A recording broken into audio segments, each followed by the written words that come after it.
რუსეთი საქართველოს ნატოსკენ სწრაფვის გამო ისევ უბრაზდება. გრიგორი კარასინი აცხადებს, რომ თბილისი მანიაკალური სიჯიუტით განაგრძობს რუსეთის მიერ მათი ოკუპაციის შესახებ მტკიცებას. ნიშნავს თუ არა კარასინის განცხადებები იმას, რომ მეზობელი ქვეყანა საქართველოსგან საგარეო პოლიტიკაში გადადგმული თითოეული ნაბიჯის მასთან შეთანხმებას ითხოვს. რატომ აკეთებს აქცენტს რუსული მხარე სამხრეთ კავკასიაში ნატოს გამყარების სურვილზე და ეს რატომ არის რუსეთის განაწყენების მიზეზი? რა მიმართულებით იგეგმება სავიზო რეჟიმის გამარტივება და როგორია ამ ყველაფერზე ოფიციალური თბილისის პასუხი დღეს გადაცემაში ბარიერი.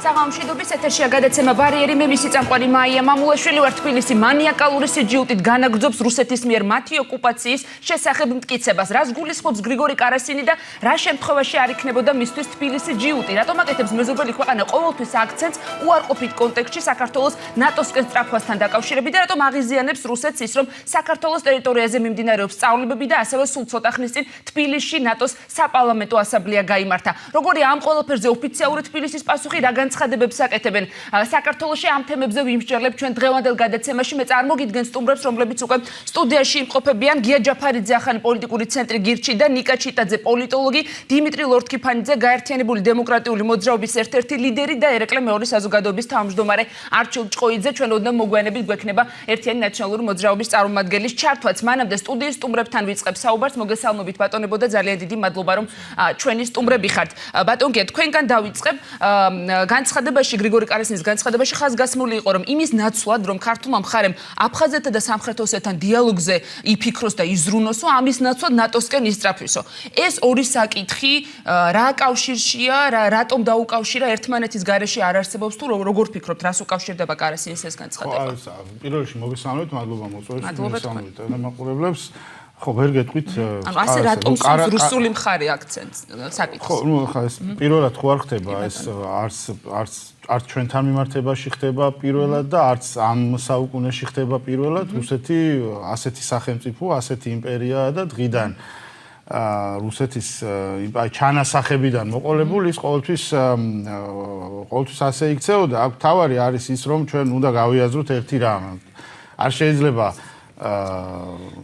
რაღაცა შეიძლება ვიღაცები თქვა თუ ღრმა უმცირესობა საქართველოს შეიძლება ცხოვრობს კიდევ რაღაც ილუზიით, რომ რუსეთთან რაღაცა სხვა ტიპის ურთიერთობები შეიძლება არსებობდეს და ასე შემდეგ. ჩვენ უნდა გავიაზროთ ის, რომ რუსეთს საქართველოს რაღაცა სწრაფვები კი არ აღიზიანებს ხოლმე. რუსეთს აღიზიანებს საქართველოს სახელმწიფოს არსებობა. რუსეთს აღიზიანებს სამხრეთ კავკასიაში სუვერენული საქართველოს არსებობა. ნებისმიერი განცხადება კარასინის იქნება თუ ნებისმიერი სხვა რუსი მაღალი თანამდებობის პირის, ჩინოვნიკის, პრეზიდენტის თუ ვისიც გნებავთ, ხო? აქედან უნდა დავიწყოთ. ამ ფილტრში უნდა გავატაროთ პირველ რიგში. რუსეთის იმპერიას აღიზიანებს დამოუკიდებელი საქართველოს არსებობა. ეხლა თქვენ ფიქრობთ, ვინმე ფიქრობს, ვინმე ცოტა ისეთი ადამიანი, ვისაც თქვათ რაღაცა თუ პირდაპირ ის არ არის, რაღაცა მიბმული პირდაპირ კრემლზე და თუ რუსეთის სამსახურში არ დგას პირდაპირ, ვინმე შეიძლება ფიქრობდეს საქართველოში, რომ რუსეთს მოსკოვში, კრემლში უნდათ რომ საქართველოს დამოუკიდებელი სახელმწიფო არსებობდეს. შეიძლება რომ ესეთი აზრი გქონდეს საქართველოში. რუსეთს არ უნდა ამ ტერიტორიაზე დამოუკიდებელი ქვეყნის არსებობა. ნატოსკენ სწრაფვას თავს დავანებებთ, არ დავანებებთ, რა განცხადებებს გავაკეთებთ, რომ ევროინტეგრაცია და შემდეგ, ანუ ამას არ ექნება აზრი. რა თქმა უნდა, რა აზრი ექნება? აი, ნახეთ, საქართველოს ყავდა პირველი პრეზიდენტი ზვიად გამსახურდია, მეორე პრეზიდენტი ედუარდ შევარდნაძე, მესამე პრეზიდენტი მიხეილ სააკაშვილი. ახლა შევცვალე საპარლამენტო რესპუბლიკა ვარ და მოქმედი ვთქვათ ხელისუფლება. ოთხივე.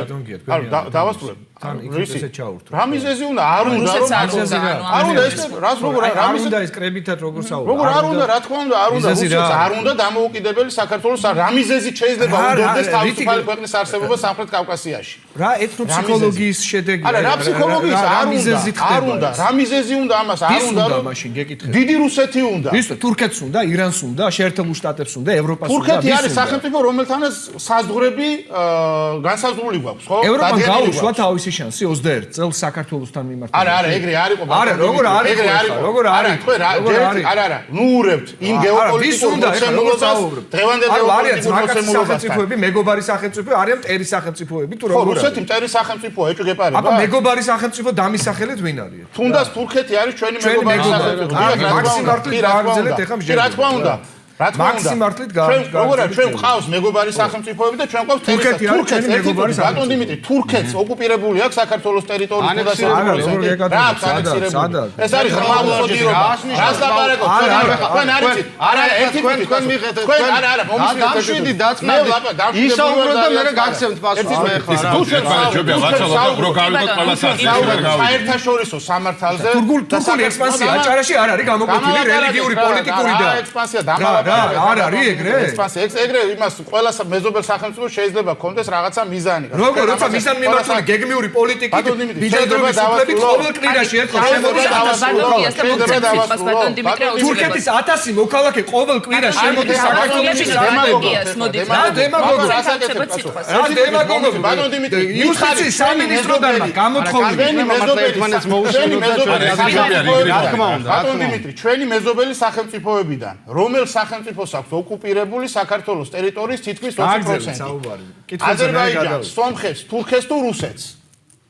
გეკითხებით, აი მე თქვენ ლაპარაკობდი და დღევანდელი თურქეთის რესპუბლიკის ტერიტორიაზე არის ჩვენი ისტორიული მიწები. რას ნიშნავს ისტორიული რუსეთის ფედერაციის სტალინის მოგონილი ტერმინი. თქვენ თუ მელაპარაკებით ამ ტერმინების ისტორიული ტერიტორიები. არა ბატონო, ეგრე არ არის. საქართველოს ანექსიის შედეგად. საბჭოთა მეცნიერების მიერ მოგონილი ტერმინები. უნგრელების ისტორიული ტერიტორია რომელია?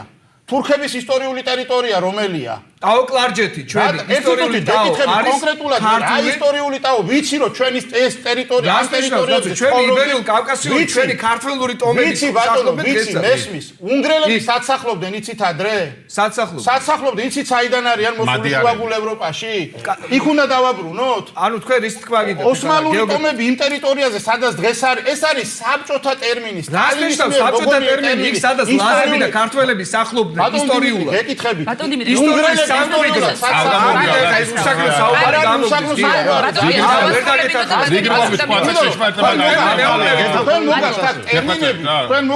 სომხეთის მხარეს არის ლორეტაშვილი ქართული არის აზერბაიჯანის მხარეს ლორეტაშვილი და ხუჯაბი არის სომხეთის მხარეს ჯიქეთი და დვალეთი არის რუსეთის მხარეს ოკუპირებულია აფხაზეთი და სამაჩაბლო საერთაშორისო სამართალი რა არის იცით თქვენ მეკითხებით ქართული ისტორიული მიწები სად არის რუსეთის გარდა საერთაშორისო სამართალი იცით რა არის თქვენ მელაპარაკებით ახლა ემოციის დონეზე რომ რაღაცა ისტორიული მიწები არსებობს ზეციური საქართველო არსებობს აქ მიწიერ თემებზე რა ჩვენ გვაქვს გადარჩენის პრობლემა ჩვენ გვაქვს ეგზისტენციალური საფრთხები რომელსაც გვიქმნის მეზობელი რუსეთი მე ამაზე გელაპარაკებით 40 კილომეტრი განადა იარაღი აქვს მოშვერილი ჩვენზე რა ზეციურ და ისტორიულ რაღაცებზე მელაპარაკებით. სტალინის ტერმინოლოგიები რატომ მოგაქვთ 21 საუკუნეში? ხო, მოშვერილი აქვს და აი ხვალ გესმით. კარგით, მოგცემთ ბატონ დიმიტრი, ბატონ გიტას მინდა ვკითხო, ანუ რეალურად ასეთ განცხადებებს რომ ისმით, აი ბატონ გიაც საუბრობდა, ეს არ არის პირველი. და ალბათ არის ბოლო, როდესაც რუსეთისგან გვესმის ასეთი ტიპის განცხადებები, მაგრამ ანუ რეალურად სად არის პრობლემა? ნატოში კი არ არის პრობლემა, ანუ ასე შეიძლება რომ დავსვათ საკითხი, არამედ ის რომ რუსეთს საერთოდ არ უნდა საქართველოს არსებობა როგორც დამოუკიდებელი ქვეყნის არსებობა, ანუ აქ არის პრობლემა. კი ბატონო, მოგახსენებთ, კი ბატონო. ესე იგი, პირველ რიგში რა თქმა უნდა, რუსეთისთვის მიუღებელია ქართული სახელმწიფოს როგორც ასეთის არსებობა. მაგათ გავიხსენოთ უახლესი ისტორია. ესე იგი, როდის შეერია რუსეთი საქართველოს შიდა საქმეებში, ხო? 92-93 წლებში სამაჩაბლო აიზულა თქვა საქართველოს, რომ მას ხელი მოეწერა თაგომის ხელშეკრულებისთვის, საქართველოს დაკარგა კონტროლი ყოფილი საქართველოს ტერიტორიის დიდ ნაწილზე და შემდგომში აფხაზეთის საქმეებში, შიდა საქმეებში ჩაერია, ხო? საერი ეწინააღმდება გაერო საქართველოს გენერალური ასამბლეის 1914 წლის რეზოლუციას აგრესიის შესახებ, ირიბი აგრესია განახორციელა. იმ პერიოდში საქართველოს ეწრაფოდა ნატოში არა. საქართველოს გაწევრიანდა თუ არა დსთ-ში. საქართველოს გაწევრიანდა 93 წლის შემდგომ გაწევრიანდა. საქართველოს არა მხოლოდ დსთ-ში გაწევრიანდა, დსთ-ის კოლექტიური უსაფრთხოების ხელშეკრულების ორგანიზაციაში გაწევრიანდა. 94 წლის სამფებერვალს საქართველოს და რუსეთის პრეზიდენტებმა, უმეტესად საქართველოს სახელმწიფოს მეთაური ედვარდ მოაწერა ხელი ჩარჩო ხელშეკრულებას, ხო? ეცინ ჩამოსული იყო საქართველოში. რატიფიცირება ვინ არ გაუკეთა ამ ხელშეკრულებას? რუსეთის სახელმწიფო დუმამ, ხო? საქართველოს პარლამენტმა გაუკეთა, ხო, სწორია. 98 როცა საქართველოს იყო ეგ წოდებული ოდეკაბას წევრი, მაისის მოვლენები 98 წლის გალის. ეს ქრონოლოგია რას გაჩვენებს, ბატონი, რაზე აკეთებთ აქცენტს? საქართველოს როდესაც პრორუსული ორიენტაციის იყო, როცა თქვა თავდაცვის მინისტრი ქართულად არ საუბრობდა, როცა თქვა იგორ გიორგაძე იყო უშროების მინისტრი, აი იმ პერიოდში როცა საქართველოს დსთ-ის წევრი იყო, ოდეკაბეს წევრი იყო, რუსეთზე მოდიოდა საქართველოს საგარეო ვაჭრობის 50%, იმ პერიოდში თქვა ესე იგი რუსეთი მაინც ერეოდა საქართველოში და საქმეში რუსეთის სახელმწიფო დუმამ იგნორირება გაუკეთა ჩარჩო ხელშეკრულებას, რომელიც საქართველოს რესპუბლიკასა და რუსეთის ფედერაციას შორის ხელი მოეწერა. ვინ შემოიღო სავიზო რეჟიმი? საქართველოს რუსეთთან მიმართებაში თუ რუსეთმა? მაშინ საქართველოს არ ქონდა გაცხადებული 2000 წელს პუტინმა, ხო, პუტინის რუსეთის დროს, ხო? ესე იგი, იმ დროს საქართველოს ხო არ ატარებდა პროდასალუკოს 2002 წლის პრაღის სამიტზე, ხო და ხო ნატოს სამიტზე იქ ამის შესახებ გაცხადებული, რომ საქართველოს საგარეო პოლიტიკის მთავარი პრიორიტეტს წარმოადგენს ევროატლანტიკის სტრუქტურებში ინტეგრაცია. ეხლა რაც შეეხება თურქეთის თემას, თქვენი თვით ასევე საქართველოს გაეროს წევრი როდის გახდა 1992 წლის 31 ივლისს. გაერომ საქართველოს საზღვრები აღიარა, ხო, 69,7 კვადრატული კილომეტრი. იმ საზღვრებში გაერომ აღიარა საქართველოს. ამის შემდგომ საქართველოს გახდა გაეროს 179 წევრი, ხო? ეხლა რაც შეეხება თურქეთს. თურქეთმა ართვინის და არტაანის ოლქი მიიტაცა, როდესაც საბჭოთა რუსეთს თავს დაესხა საქართველოს. რუსეთს და თურქეთს შორის მოხდა გარიგება, საქართველოს გვარდის ნაწილები იძულებული იყვნენ თბილისის დასაცავად გამოსულიყვნენ და დაეტოვებინათ ართვინის და არტაანის ოლქები. შემდგომში ხელი მოეწერა ყარსის ხელშეკრულებას, ჯერ მოსკოვის და შემდგომში ყარსის ხელშეკრულებას 21 წლის სექტემბერში თურქეთს და საქართველოს შორის. თურქეთმა ცნო აჭარა საქართველოს შემადგენელ ნაწილად, ხოლო არტვინ და არტაანის ოლქი ისტორიული კი ბატონო აუკლარჯეთი დარჩა თურქეთს სამწუხაროდ. მაგრამ რაც ბატონმა დიმიტრი ამას ვამბობ, ზუსტად მეც არ არის. არ არის ოკუპაცია. უნდა გამოსვავთ მაგაზე ამას ოკუპაცია არ უნდა. ესე იგი, შედეგად საბჭოთა რუსეთის მიერ საქართველოს ოკუპაციის შედეგად 1921 წლის 25 თებერვალს, ხო? და შემდგომში, როდესაც ესე იგი 1922 წლის 30 დეკემბრამდე საქართველოს საბჭოთა სოციალისტური რესპუბლიკა გახდა საბჭოთა კავშირის შემადგენელი ნაწილი, ამიერკავკასიის, ნუ მოკლედ შორს აგვიყვანს, ხო? 22 დეკემბერს, კი ბატონო. მანამდე გამოგჩათ 20 წლის 7 მაისის ხელშეკრულება თავზე დაგვახია, რომელზეც ასევე ხელი მქონდა მოწერილი. ფაქტობრივად უბლოკო სტატუსზე. მაშინ ეგ იყო ჩადებული, რომ აქ არ უნდა ყოფილიყო არც ერთი სხვა ქვეყნის ჯარი. ბატონი დიმიტრი რო კითხულობს, რომ რატო არ დაგვეხმარენ მაშინ 20 წლის 7 მაისის ხელშეკრულებაში მეხუთე მუხში ესდებს, რომ აქ არ უნდა ყოფილიყო არც ერთი სხვა ქვეყნის ჯარი. ისე როგორც 1793 წლის 24 ივნისს გეორგიევსკის ხელშეკრულება კიდე მანამდე ალექსანდრე მეორის პირველი მანიფესტი. ანუ ერთ რაღაც მოგახსენეთ, უბრალოდ ბოდიშ ხო. საბჭოთა რუსეთის ოკუპაციის შედეგად საქართველოს დაკარგა თავის ტერიტორიის 20,000 კვადრატული კილომეტრი. ლორის ოლქი გადაეცა სომხეთის СССР-ს, ესე იგი, იქვე საბჭოთა რუსეთის და თურქეთის ზეწოლი საქართველოს ისტორიული ჰერეთი, ზაქათალის, კახის და ბელაკვეთის ოლქები გადაეცა აზერბაიჯანის საბჭოთა სოციალისტურ რესპუბლიკას. რუსეთმა მიიტაცა, ესე იგი, პირიქითა ხევსურეთის 912 კილომეტრიანი ზოლი 1929 წელს და, ნუ, თურქეთმა, ანუ 20,000 კვადრატული კილომეტრი საქართველოს დაკარგა, პლუს რუსეთის ზეწოლის შედეგად საქართველოს ტერიტორიაზე შექმნა სამხრეთ ოსეთის ავტონომიური ოლქი და შემდგომში ასევე აფხაზეთის ჯერ საბჭოთა შემდგომში ავტონომიური რესპუბლიკა. ბატონ დიმიტრი, რა მცირე ისტორიული მიმოხილვა გქონდა, ასე ვთქვათ. მე მაინტერესებს, აი ეს ყველაფერი გასაგებია თანხმდებით თქვენ საღამოშეთ მეც ამაზე ვსაუბრობდი ბატონიკას დაუდასტურეთ, მაგრამ რა ჩვენ საუბრობთ ოკუპაციაზე, ანუ ერთ მხარეს გვაქვს ეს ისტორია, გასაგებია, იყო ჩვენი ტერიტორიები აღარ არის, მაგრამ მეორე მხარეს გვაქვს ოკუპაცია. აი რა კავშირშია ეს ორი ფაქტი ერთმანეთთან? ან ჩვენ საუბრობთ ოკუპაციაზე, ეს ხომ არ არის ოკუპაცია, რაზეც ბატონიკა საუბრობდა?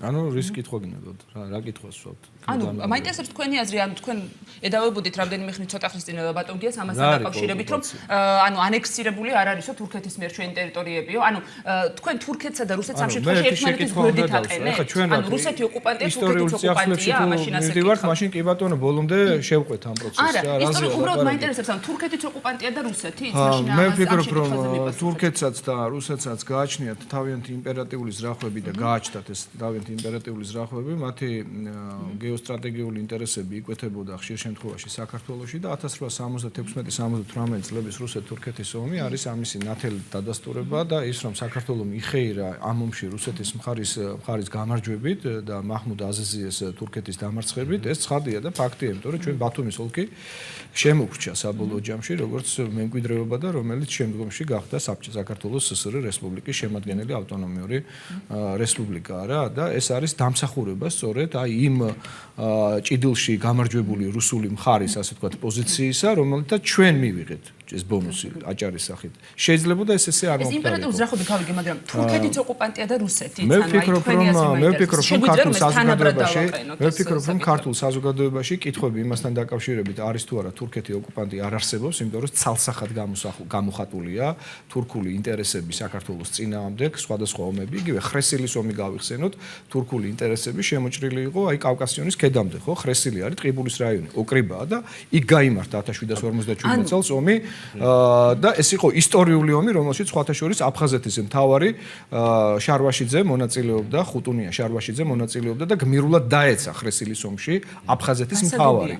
და ეს არის თუ არა ნათელი მტკიცებულება და დადასტურება. კი, დღეს იქ ობელისკი წაშლილია და წერია, რომ მეფე სოლომონი თურმე თურქ-სელჩუკებს კი არ ებრძოდა, არამედ მტერს ებრძოდა, იმიტომ რომ დღეს თურქების მოხსენიება, ანუ იდენტიფიცირება მტრისა დიპლომატიურ ჩარჩოებში ვეღარ ჯდება და ამით არ უნდა გავანაწყენოთ ეგრეთ წოდებული მეგობარი სახელმწიფო და ესე იგი თურქეთი მეგობარი სახელმწიფოა, ესე უნდა დავყოთ რა, მეგობარია დღეს თურქეთი, დღეს არის მტერი რუსეთი. ხვალ შეიძლება როლები შეიცვალოს, რუსეთი გახდეს მეგობარი, თურქეთი ესე იგი გადავიდეს ესე როგორ შეიძლება კლასიფიკაცია, ესე როგორ შეიძლება ტვინის არევა ქართული საზოგადოების. რუსეთის ფედერაცია ქალტონო მაია არის 64 სუბიექტიანი სახელმწიფოებრივი წარმონაქმნი ზე სახელმწიფო ბირთვული სახელმწიფო, რომელსაც გააჩნია თავისი ინტერესები და საერთაშორისო სამართალზე რომ იმითითებს აქ ბატონი გია ჯაფარიძე, დიახაც ასია. არის ერთად თვითგამორკვევის პრობლემა და არის ტერიტორიული მთლიანობის პრობლემა. ეს ორი საერთაშორისო სამართლებრივი, ასე ვთქვათ, განჯის საგანი ერთმანეთთან ვერ მეგობრობენ რა. ჩვენ გვინდა ტერიტორიული მთლიანობა, რუსეთი იყენებს აფხაზთა თვითგამორკვევის საკითხს იმისთვის, რომ სეპარაციით მოახდინოს საკუთარი ინტერესების განხორციელება კავკასიის რეგიონში. ჩვენი პოლიტიკური ნიჭი, ჩვენი პოლიტიკური ალღო, ჩვენი პატრიოტიზმი და ჩვენი ქართველობა რაში ვლინდება, იცით? იმაში კი არა, რუსეთს წარამარა ოკუპანტი ვეძახო. იმაში რომ გამოვნახო ერთხელ და სამუდამოდ ისეთი ტიპის ინტერესთა დაახლოება და გარემოება და თანკვეთისთვის პოლიტიკური ფონის შექმნა, რომ ჩემი ქვეყნის ტერიტორიული მთლიანობის პოლიტიკური ფასი ერთხელ და სამუდამოდ განსაზღვრო და ამაში რა არის ორიგინალური? ბატონო? ანუ სახელი არ დავარქვათ. რას ნიშნავს? თქვენ გინდათ რომ მე წარამარა ვიძახო ტერიტორიაზე თვითგამორკვევის საკითხია? ოკუპაცია ფაქტობრივი ბატონ დიმიტრი, იქ თვითგამორკვევის საკითხი დგას აფხაზეთის ოკუპირებულ ტერიტორიაზე. რუსების მხრიდან რუსები ამას ეჭიდებიან. თვითგამორკვევისა რუსები ეჭიდებიან აფხაზეთის. იქ თვითგამორკვევის საკითხია არის აფხაზეთში. ჩვენთვის თვითგამორკვევის საკითხია? ჩვენთვის საქართველოს მოქალაქეების თვითგამორკვევის საკითხი ჩვენ ვედავებით იქ აფხაზების თვითგამორკვევის საკითხი არ დგას. მომისმინეთ, როდესაც 2008 წლის აგვისტოს მოვლენებს ჰქონდა ადგილი და როდესაც ჩვენ დაგვადანაშაულა რუსულმა საგამოძიებო სამსახურმა ბასტრეგინის ხელმძღვანელობით გახსოვთ თქვენ გენოციდში. ბატონ დიმიტრი, თქვენ ახსენეთ რომ იქ არის თურმე თვითგამორკვევის საკითხი. ნუ გაურბიხართ, ვერ ამიხსნით მაგ თემას. არა, ჩვენ დაგიხსნით, ეხავი აგიხსნით.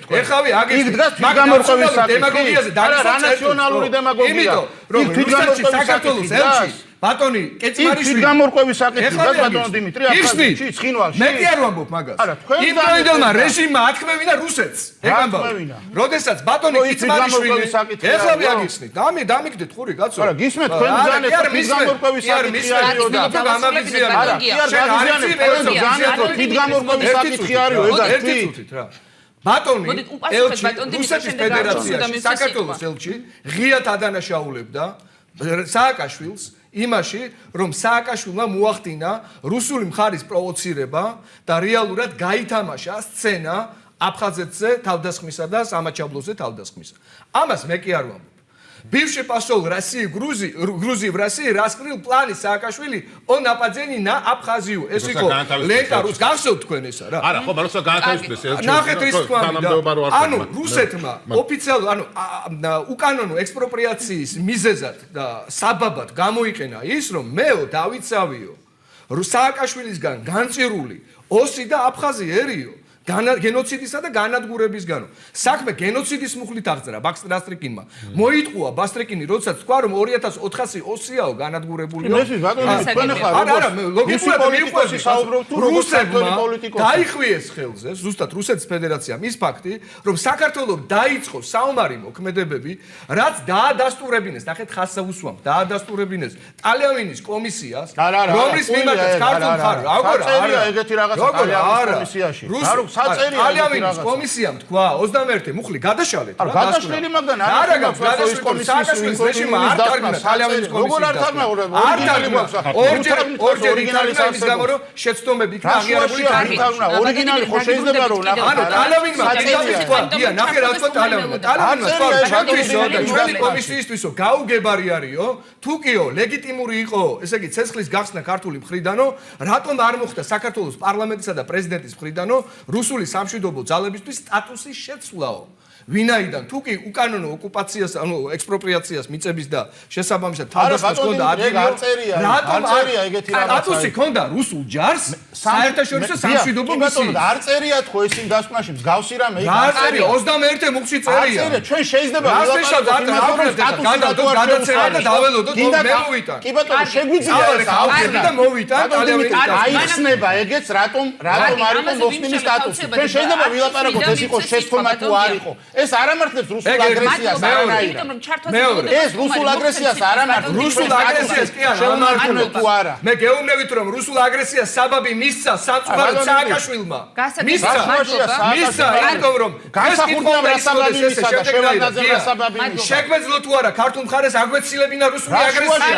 ასე რატო არ სვათ საკითხს? ასე რატო არ აყენებს? დავსვათ ბატონო დავაკეთოთ. დღეს მცოცავ აგრესიას რატომ აქვს ადგილი? შევარდნაძის რატომ ქონდა ადგილი საქართველოს ტერიტორიის დაბომბვა?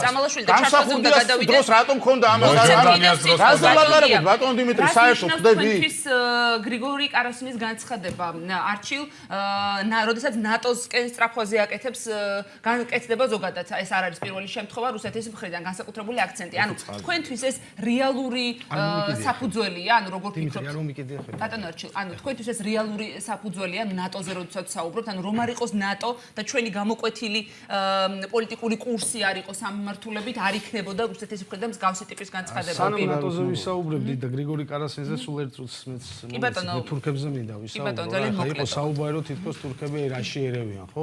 სულ ცოტა ხნის წინ საქართველოს პარლამენტში შევიდა კანონპროექტი, რომ გამოეცხადებინა დიდგორობა უქმე დღედ. და პირდაპირ განაცხადეს პარლამენტარებმა, ეს არც დაუმალია არავის, რომ თურქეთის საელჩოდან მოვიდა დირექტივა რეალური და შეჩერდა ეს კანონპროექტია დღემდე შეჩერებული. ახლა მე მინდა კითხოთ, თავმოყარე ქვეყანაში შეიძლება ასეთი ტიპის განცხადებას აკეთებდეს თურქეთის საელჩო. ახლა ჩვენ ვახსენეთ აქ ახსენეს ნამდვილად გაკეთებ დეპუტატებმა. თქვენ ნანახი გაქვთ რომ ესეთი დირექტივა არის. შეჩერდა ბატონო, შეჩერდა. ერთი წუთი ერთი წუთი მალაპარაკეთ რა ახლა გისმენდით მე მგონი, ნუ გისმენდით რა. არ ვამბობ წელს როგორ დეპუტატებმა გამოვიდეს და თქვენს რა. არა, დეპუტატებმა გამოვიდეს თქვენს. შეჩერდა კანონპროექტი შეჩერდა ბატონო, შეჩერდა. კარასინის განცხადება არა კარასინზეც მინდა, მაგრამ ეხლა არ არის მარტო კარასინზე საუბარი, ვიტყვი იმ კარასინზეც, ვიტყვი, მაგრამ მაცადეთ რა. და ჩვენ ბევრი დრო გვაქვს და მინდა რომ ამაზე შეაჩეროთ. ბევრი დრო თუ გაქვს ერთი წუთი და ვიტყვი იმაზეც გავაკეთებ რა შეფასებას იმ კარასინთანაც მივავართ, თუ გვაცდით ლაპარაკს, გვაცადეთ რა. ბევრი დრო გვაქვს ბატონო არჩილ. მეორე თემა ახლა რა. როდესაც თურქებზეა საუბარი და იმაზეა საუბარი, თვითონ პრობლემა. გასაგებია, ვიცით რომ ოკუპაცია არის და ვიცით რომ ტანკები 40 კილომეტრში კი არა 20 კილომეტრში დგას და ვიცით ისიც რომ შეიძლება თავს კიდე დაგვესხან და ზუსტად ამაზეა საუბარი რომ ამაზე უნდა ვიმუშაოთ რომ არ დაგვესხან თავს რომ მართლა ერთი არ დავრჩეთ ისე და არ გადაგვიანონ და წყლების და პამპერსების იმედად არ დავრჩეთ. ამაზე არავინ არ საუბრობს, მაგრამ ბათუმში და აჭარაში უკვე 40,000 თურქი რო ცხოვრობს და ხვალ ზეგ მაზეგ და ერთ 5 წელიწადში შეიძლება ეთნიკურ უმცირესობაში ვაღმოჩნდეთ. ამაზე რატო არავინ არ ლაპარაკობს? და მესამე მინდა გითხრათ რა, რუსული ტანკები ჩეხეთიდანაც გავიდნენ, პოლონეთიდანაც გავიდნენ, ევროპიდანაც გავიდნენ და ხშირად გასულან რა. და არ არის ეს პრობლემა, დადგება დრო და აფხაზეთიდანაც გავიდა სამაჩაბლოდან, მაგრამ კონსტანტინოპოლიდან არ გასულან თურქები რა, დგანან და გახდა კონსტანტინოპოლი წიაღი მართლმადიდებლობის და ქრისტიანობის დღეს არის მუსულმანების ხელში რა. ეხლა მაგაშია საქმე რომ ჩვენ გვემუქრება ისლამიზაცია და ვამბობ რაღაცებზე ლაპარაკობთ ახლა. თურქეთის პრობლემა, მაგრამ მე არ გეუბნებით რომ რუსეთი პრობლემა არა, რა თქმა უნდა პრობლემაა, რა თქმა უნდა ოკუპანტია და კიდევ ერთი რა რუსეთი არ არის ესე ერთი ორგანიზმი რა. ყველას გონია რომ კრემლი არის ერთი ორგანიზმი, პუტინი არის და ხელს დაარტყავს და მორჩა. იქ არის სხვადასხვა ლობები, რომლებიც თავის ქვეყანაზე მუშაობენ. სომხური ლობი, აზერბაიჯანული ლობი. მაგალითად, თქვენ იცით რომ სომხები საქართველოში ყიდულობენ პროდუქციას, გააქვთ ჩვენივე საზღვრით და 5-ჯერ მეტ მოგებას ნახულობენ, ვიდრე ჩვენი გლეხები. აზერბაიჯანს გააქვს საქართველოს ტვირთები, მათ შორის მინერალური წყალი, ღვინო, აზერბაიჯანის მხრიდან რუსეთში და 10-ჯერ მეტ მოგებას ნახულობს, ვიდრე საქართველოს. ბევრი არის დაინტერესებული იმით, რომ რუსულ-ქართული ურთიერთობები არ აღდგეს. ბევრს აწყობს ეს ყველაფერი და ესე არ შეიძლება რა, რომ მიწას ხო არ გააქვს. გონი მიწას ასწრიან და მიწას გააქვს. აი ახლა თქვენ ახლა დემაგოგოთ, მე მიწავ თქვი? ნახეთ თუ გინდათ რომ ბორჯომი გააქვს, ღვინო გააქვს. რა ბორჯომი გააქვს? რეკლამაზე მინდა გავიდეთ სახელმწიფოში. თქვენ იმ პარტიის წარმომადგენლები ხართ, რომელიც მართა სხვა სახელმწიფოში ვართ რა. გირჩი, სადაც მარიხუანას ეწევენ და შეიძლება ეხლა მარიხუანას ეწევენ და ისტორიულ საქართველოზე თუ ლაპარაკობ და აქ კანაფი არასდროს აკრძალული არ ყოფილა თუ. კანაფი რუსეთმა აკრძალა. არავინ არ არხასიაზე იქნება მაგრამ რეალობაში უნდა ჩვენ კანაფი მოწეულები რეალურ სახელმწიფოს ვერ ავაშენებთ. ავაშენებთ საგონებას. არახსოვს ჩვენ დავლევთ სოლიკაურს, ჩვენ დავლევთ უსახელაურს, ვანჭკარას და აი ესე ავაშენებთ. ეგრე ავაშენებთ ჩვენს, მონერვიულობთ. თქვენი აშენებული ჯერ არაფერი მინახავთ. ეთით თუ შეიძლება თქვენი ხო ესე იგი პირდაპირ 25 წელია თქვენ გიყურებთ ქართულ რაღაცა პროდუქტი გააქვთ, ამ პროდუქტს ვინ ყიდის? ვინმე ყიდის, ქართველი ფერმერი ყიდის პროდუქტს. ქართველი ვერ ყიდის, მაგას გეუბნებით. აბა ვიღაცა ყიდულობს და გააქვსო და ეგ არ თქვით? და მაგას გეუბნებით რომ რატო ყიდის მაშინ? გაიტანოს, გაყიდის. გაიტანოს მერე ვინ და ვერ გააქვს ვის როგორ ვერ გააქვს? ვერ მოგვაგინეთ ეს სავაჭრო ურთიერთობები, რატო და მაგას გეუბნებით რომ არ არის ინდონეზია აღდგენილი და კიდევ უნდა ინდონეზია იმას არ გვიშვებენ, არ უშვებენ ქართულ პროდუქციას ბაზარზე. რა დონეზე რასტიშტავ შეზღუდვები გვაქვს რა? არის შეზღუდვები. რა შეზღუდვებია? იცით რამე? მითხარით აბა კონკრეტულად. სატარიფოა ეს შეზღუდვები თუ არა სატარიფო? ვერ გააქვს მე კოტები გვაქვს დაწესებული. კოტები არ გვაქვს. აბა რა გვაქვს? მაგრამ საქართველოს რაღაცას რო ამბობთ, რაღაცას ისვრით. ჯერეთი სავიზო რეჟიმია ყველა ქართულს. ჯერეთი სავიზო რეჟიმია ყველა 2000 წლიდან. ხოდა მაგას სანამ სააკაშვილი იქნებოდა. და არ უნდა ჩავესვენ. ანუ რა შევანაძემ რამდენიმე წუთში ასე რომ დაგვალოდეთ. ეთერში ვართ. ბარიერ დაბრუნდა პირდაპირ ეთერში რეკლამის შემდეგ და როგორც დავანონსეთ ჩვენ ჩართვით დაუბრუნდით ეთერში ეკა წამალაშვილი გვერდობა პირდაპირ ეთერში ერთიანი ნაციონალური მოძრაობიდან. მოგესალმებით ეკა. მოგესალმებით ძალიან მადლობა რომ ჩვენი სტუმარი ხართ. მადლობა. მე დავიწყე გადაცემა ასეთი განცხადებით, ერთ-ერთი უბრალოდ გრიგორი კარასინის განცხადებიდან ასეთი ამონარიდი იყო, რომ იმის ნაცვლად რომ საქართველოს მიზრუნოს აფხაზეთთან და სამხრეთ ოსეთთან დიალოგზე და ამ მიმართულებით იყოს აქტიური, ნატოსკენ ისწრაფვისო. თქვენ როგორ ფიქრობთ, ანუ რატომ დაუკავშირა ეს ორი საკითხი გრიგორი კარასინმა ერთმანეთს და ფიქრობთ თუ არა რომ ეს რეალური მიზეზია რუსეთისთვის, როდესაც ნატოსკენ სწრაფვაზე ვსაუბრობთ? მაია, დავაზუსტებ, მე გავეცანი გრიგორი კარასინის ინტერვიუს, იზვესტიაში იყო გამოქვეყნებული.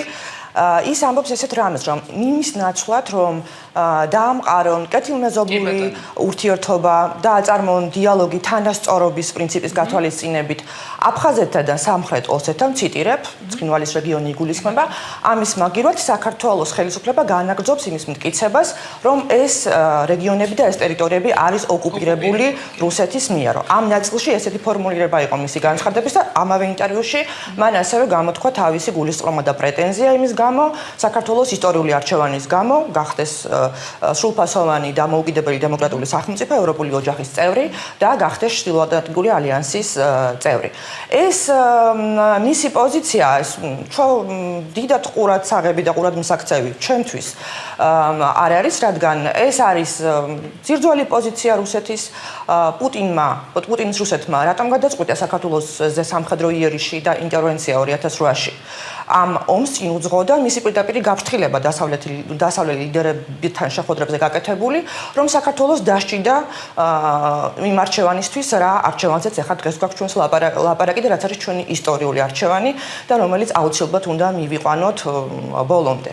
რადგან ჩვენი უსაფრთხოება მხოლოდ შეიძლება იყოს საერთაშორისო ცივილური უსაფრთხოების წესების ფარგლებში, ევროპულ ოჯახში. რუსეთი არის განგსტერული სახელმწიფო, მას აქვს მხეცის ინსტინქტები, როცა მხეც დაინახავ თუ სადღაც მხეცი გამოჩნდება, მას უნდა მოერიო, ან უნდა განერიდო, ხო? გახვიდე ისეთ ადგილას, სადაც დაცული იქნები.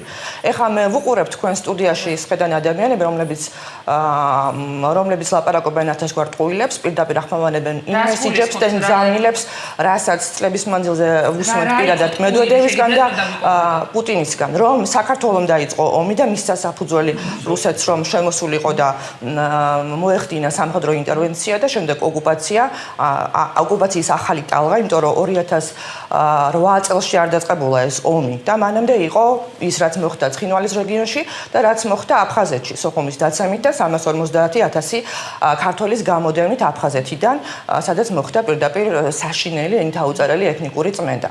ეს არ დაწყებულა 2008-ში, ბატონო დიმიტრი. საქართველოს და რუსეთის ომი არის დიდი ხნის ომი, რომელსაც აუცილებლად მივიყვანთ. ეს არის ჩვენი თაობის ისტორიული პასუხისმგებლობა, რომ საქართველო გავიყვანოთ იმ საფრთხის ზონიდან, რასაც წარმოადგენს რუსეთის უკანაეზო და რუსული სივრცე. თქვენ რასაც ხადაგებთ, ეს არის პირდაპირ პუტინის და მედვედევის გზავნილები ქართველი ხალხისთვის, აი საშინელი ტყუილი და ძალიან დიდი მავნებლობა, რომ თითქოს რუსეთთან ენის მოჩლექვით მისთვის ოკუპანტის არ დაძახებით და ასე შემდეგ, საქართველოს შეძლებს ტერიტორიული მთლიანობის აღდგენას. მე შეგახსენებ 1900 ეს არის საერთაშორისო ჰუმანიტარული სამართლის წინააღმდეგ ჩადენილი არაერთი დანაშაული. მე თქვენ გისმენდით, თუ შეიძლება ნუ მაწყვეტინებთ ადამიანის წარდგენილი თუ შეიძლება ნუ მაწყვეტინებთ რა მორალური უფლება გაქვთ საერთოდ პოლიტიკური ტრიბუნა გეკავთ ნაციონალურ მოძრაობის სახელით. ბატონ დიმიტრი. აი თქვენ ოდნავ მაინც თავმოყარეობა გაგაჩნიათ პოლიტიკური შეხება მართმევინეთ. თქვენ მემეურნებით 2008 წელს.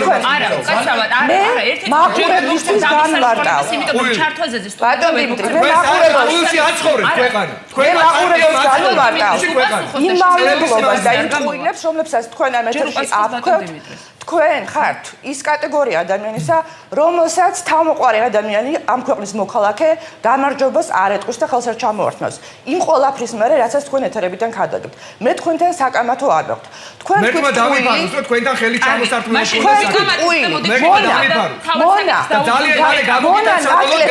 თქვენა ნაკლებად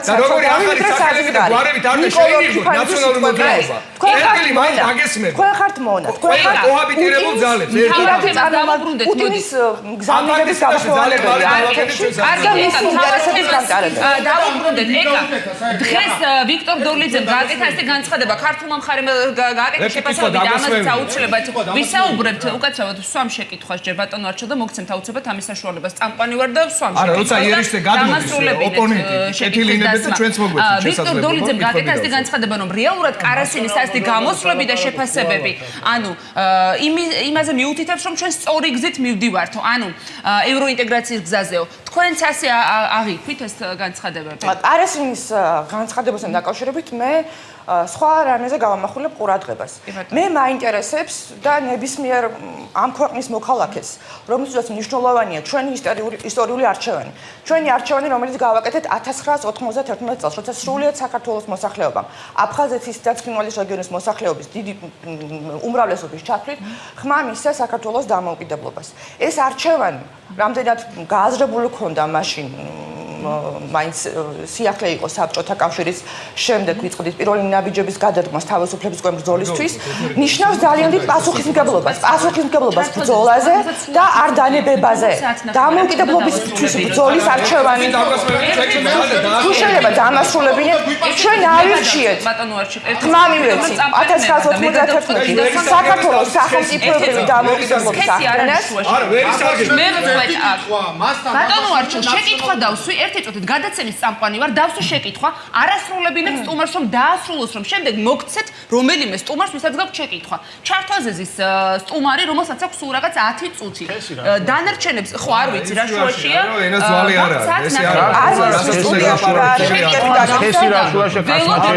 გადაცემის წამყვანი ველოდების შეკითხვაზე პასუხს. გისმენთ ეკა?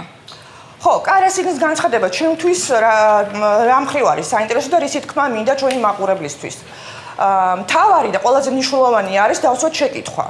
რისთვის მიმდინარეობს მოლაპარაკებები პირდაპირი დიალოგის ფორმატში კარასინსა და ზურაბ აბაშიძეს შორის, რომელიც არის ბიძინა ივანიშვილის პირადი წარმომადგენელი რუსეთთან ასეთ პირდაპირ ურთიერთობებში. ჩვენ არ ვიცით რა საკითხები განიხილება ამ შეხვედრებზე. კარასინმა ინტერვიუში თქვა, რომ მომავალი შეხვედრა იგებება ივლისის დასაწყისში და რომ განსახილველი საკითხები არის ძალიან ბევრი და გაბოთქვა იმედი, რომ ეს შეხვედრაც იქნება ისეთივე საქმიანი, როგორიც იყო ყველა დანარჩენი შეხვედრები. ჩვენ არ ვიცით ამ შეხვედრებზე რეალურად რას განიხილავენ ბატონი აბაშიძე და გრიგოლი კარასინი და საერთოდ უნდა დავსვათ შეკითხვა, რატომ მიმდინარეობს ეს მოლაპარაკება და რაზე ელაპარაკება ბიძინა ივანიშვილის პირადი წარმომადგენელი კარასინს, რომელიც გამორიცხავს საერთოდ ამ მოლაპარაკებების ფარგლებში საქართველოს ტერიტორიული მთლიანობის ცნობას. აი რაზე ელაპარაკება ჩვენი ხელისუფლების სახელით ბიძინა ივანიშვილის პირადი წარმომადგენელი ამ ფორმატში კარასინს. ეს არის გასარკვევი, ალბათ რომობა და ამ შეკითხვას დამოწურავი პასუხები გაეცემა. კოლაბორაციონიზმი არის დანაშაული. მე მინდა გავცე პასუხი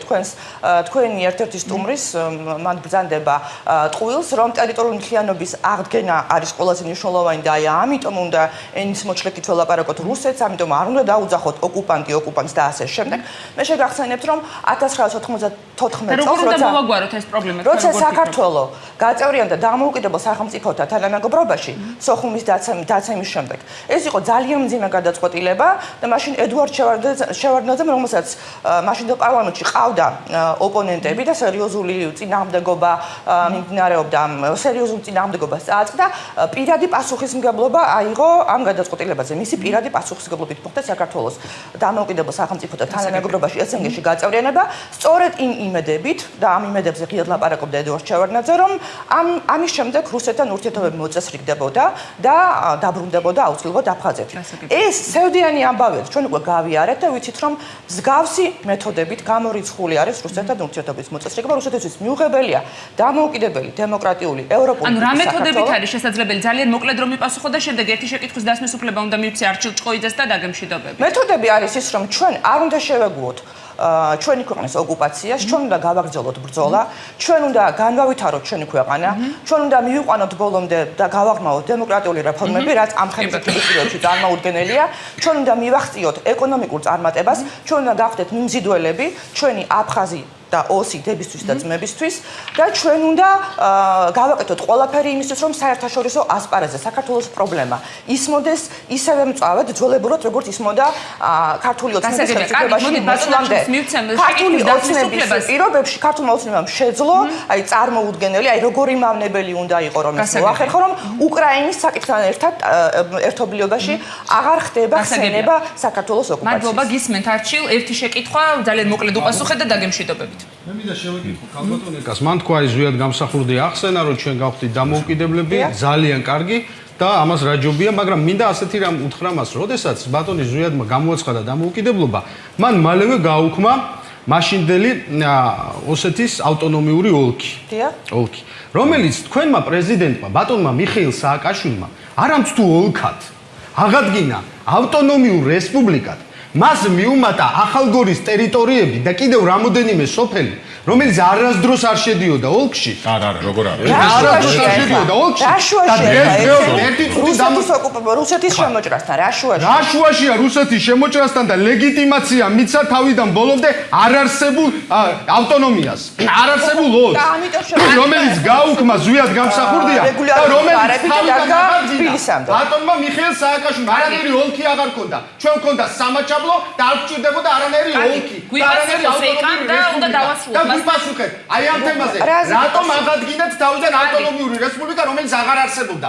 მიხეილ სააკაშვილმა რამდენი ჰესი, რამდენი კიდევ რა და რამდენი კოდორი და რა როგორ ჩააბარა. რა შუაშია ახლა ეგ საქართველოს პრეზიდენტი და საქართველოს ხელისუფლება რა შუაში არის ჯარები მიაყენა რუსეთის ტერიტორიას გადავიდნენ რუსეთის რომელიმე რეგიონი დაიწყეს რა შუაში ახლა რუსეთის შემოჭრასთან ოლქი მისცა საერთოდ სტატუსი ავტონომიის კაცმა მიცა ავტონომიის სტატუსი არ არსებობდა. რა ავტონომია მანამდე არ არსებობდა. არ არსებობდა ზვიად გამსახურდია რომელიც თქვენს გიყვართ და მთელ საქართველოს მე არ მინდა ხა ამ ბოდვებს გასახოდა დისკუსიაში შევიდე თუ შეიძლება მაია თუ შეიძლება დავიგებ შეკითხვა უსაგნო და რაღაცა ბოდვით დისკუსიებში შეხვას არ ვაპირებ. სანაკოები ბოდვა იყო და ავტონომიის რა სისულელებს ვაპარაკო ქალი როა უნდა ეპატიოს ამ ბოდობა. ბოდობა. მე მიყვარს საქართველოს თავისი ნაციონალურ მოძრაობას ვალაპარაკეთ ეთერებში. არის სირცხვილი. იმ ამ ორგანიზაციას უფლება არა აქვს. თქვენ მოიხოთ. უფლება არა. თქვენი სურვილია რომ რუსეთს არ დაუძახოთ ოკუპანტი. ბატონ დიმიტრი, თქვენ ხართ პუტინის ინტერესების გამტარებელი აქ. სამარცხინო ბრძანდება საბატონო დიმიტრი. ძალიან სამწუხაროა. ძალიან საწოდავი ადამიანები ძალიან როცა ამართლებთ თქვენი სამშობლოს ოკუპაციას და თქვენ ამართლებთ თქვენი სამშობლოს ოკუპაციას აი ესეთი ბოდვითი მოსაზრებებით და პირდაპირ ხართ გამხმოვანებელი პუტინის ბოდვაა რა კითხვაც დაისვა მე გეკითხები თქვენ როგორ წამყვანს ბოდვაა ეკა წამალაშვილი ერთ-ერთი ნაციონალური მოძრაობის წარმომადგენელი საუბრობდა პირდაპირ ეთერში მადლობა ჩართვისთვის სტუდიაში ვინაცვლებ და ისევ ვიწყებ კარგით ანუ თუ გაქვთ კი ბატონო უპასუხეთ და შემდეგ ბატონ გიასთან გადავალ მინდა რომ ისევ ასე ეს ნაციონალები ნაციონალური მოძრაობის წარმომადგენლები თქვენ და მოუწოდოთ არ შეიძლება როცა კაცი სვავს კითხვას მით უმეტეს ძალიან ლოგიკურს და მას უწოდებენ ბოდოვას ამ შეკითხვას რა ამაზე უნდა მინიმუმ უწოდება კეთდებოდეს კორექტულობასთან დაკავშირებით ყოველთვის კეთდება ჩვენთან ეთერში ამასთან დაკავშირებით ბატონ დიმიტრი განცხადებული ეს არის ბოდოვა ეს კითხვა იყო ბოდოვა და მას მისი პასუხი იყო პასუხი აი ბატონი გაუპასუხებს მე როგორც ხვდები ამ შეკითხვაზე ბატონ არჩევს ხო ტერმინი თვითონ სამხრეთ ოსეთი გამოჩნდა 1830 წელს ჯერ მეფის რუსეთის დროს საკავკასკი ведомости იყო ეგეთი გაზეთი და იქ რუსეთის იმპერიის მაგრამ თვითონ საბჭოთა რუსეთის ზეწოლით შეიქმნა სამხრეთ ოსეთის ავტონომიური ოლქი 1922 წლის 20 აპრილს.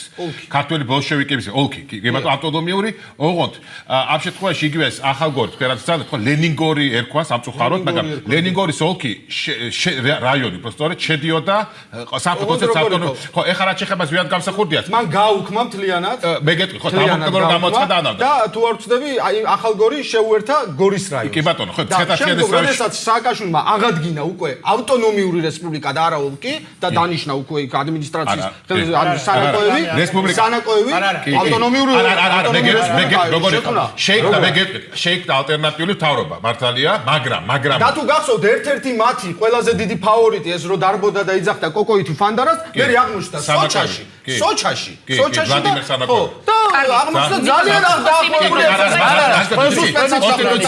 კონსტიტუციაში ცვლილება არ იყო შეტანილი რომ საქართველოს რესპუბლიკა მაშინ ესე იგი ხალხსატყულებდნენ